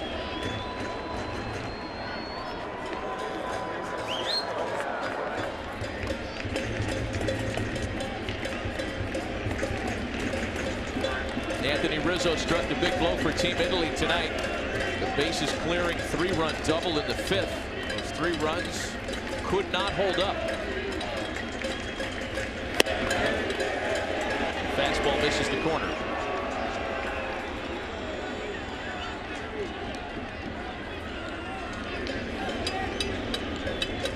J.C. Romero is one of 7 Puerto Rico pitchers used last night. He gave up a run on 2 hits, walked a batter in an inning of work. 2 balls and no strikes to Anthony Rizzo.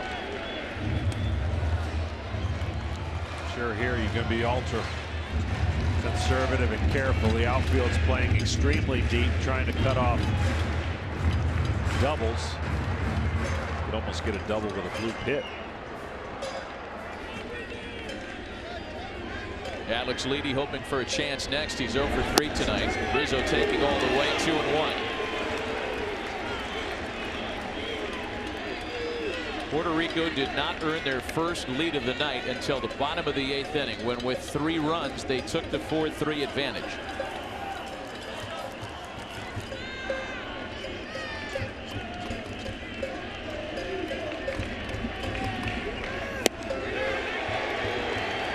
And Italy's down to their final strike.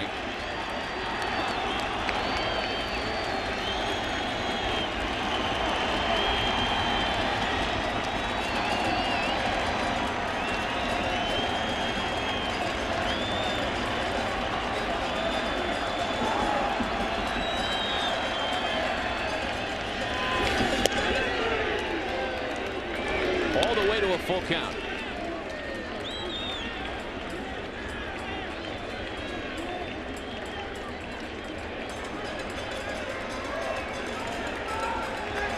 Hitter here, got to stay back and trust your hands. As a pitcher, you try to see how aggressive you can get the hitter, and if that's the case, you spin another breaking ball.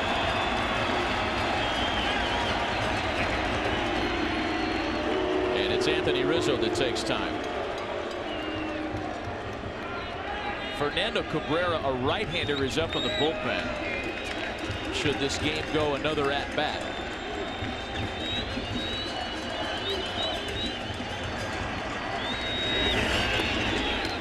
And it will. Rizzo draws a 2-out walk. And Edwin Rodriguez isn't going to mess around. He wants a right-hander for Alex Leedy.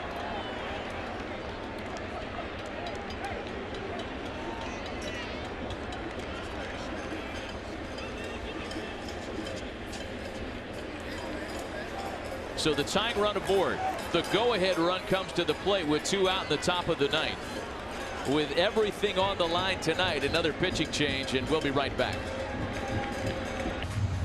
It's all going to come down to one final plate appearance. Anthony Rizzo drew a 2-out walk to keep hope alive for Italy. He's replaced by a pinch runner. Juan Infante runs in his place. And the matchup that may well determine who moves on to another day and who goes home will come down to right-hander Fernando Cabrera against Italy's Alex Leedy. You're the base runner. You got to look for anything in the dirt, anything to give you an advantage to get to second base. Somehow, some way, get to second. Stealing it's going to be difficult.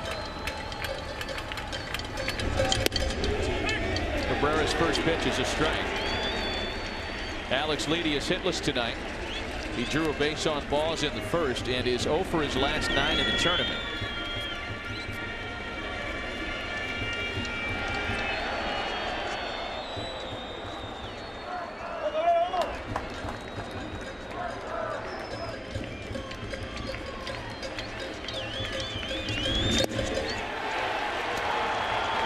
Puerto Rico 1 strike away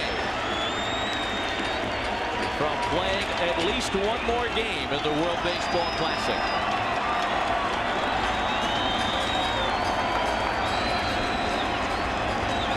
Gotta go a little bit farther away.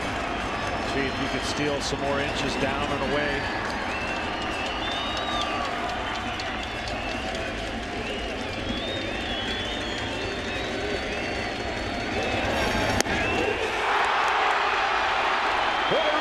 Plays on Friday.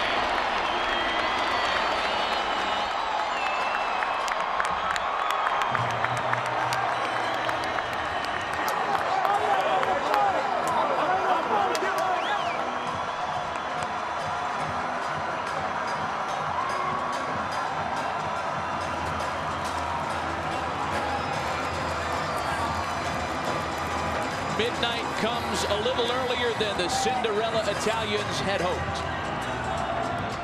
The 3-0 lead could not hold as Team Puerto Rico wins this elimination game in Miami tonight.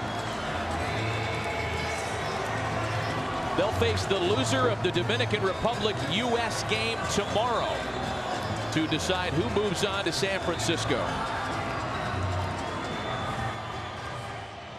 Our Chevrolet player of the game tonight, right-hander Hiram Burgos, who was able to bridge the gap and give Puerto Rico a quality 3 2/3, allowing them to get back in it and eventually overcome the 3-0 lead.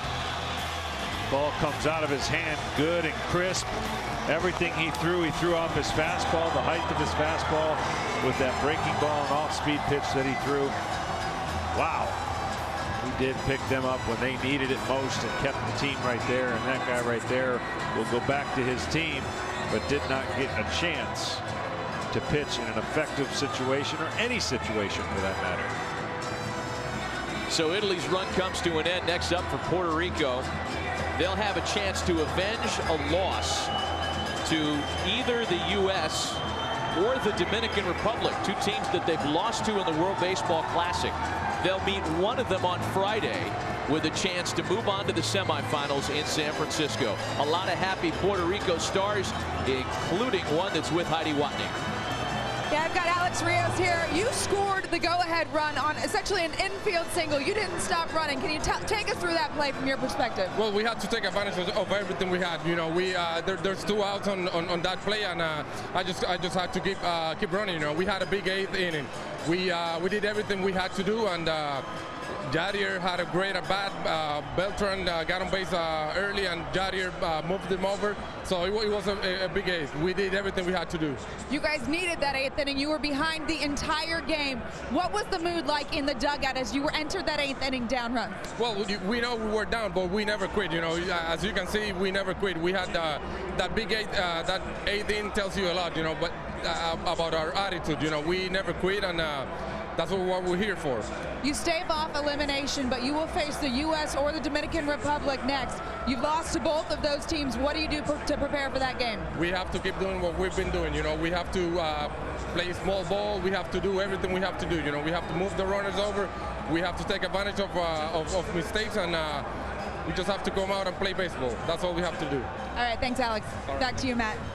Heidi, thanks. Team Puerto Rico survives. They will play at least one more day.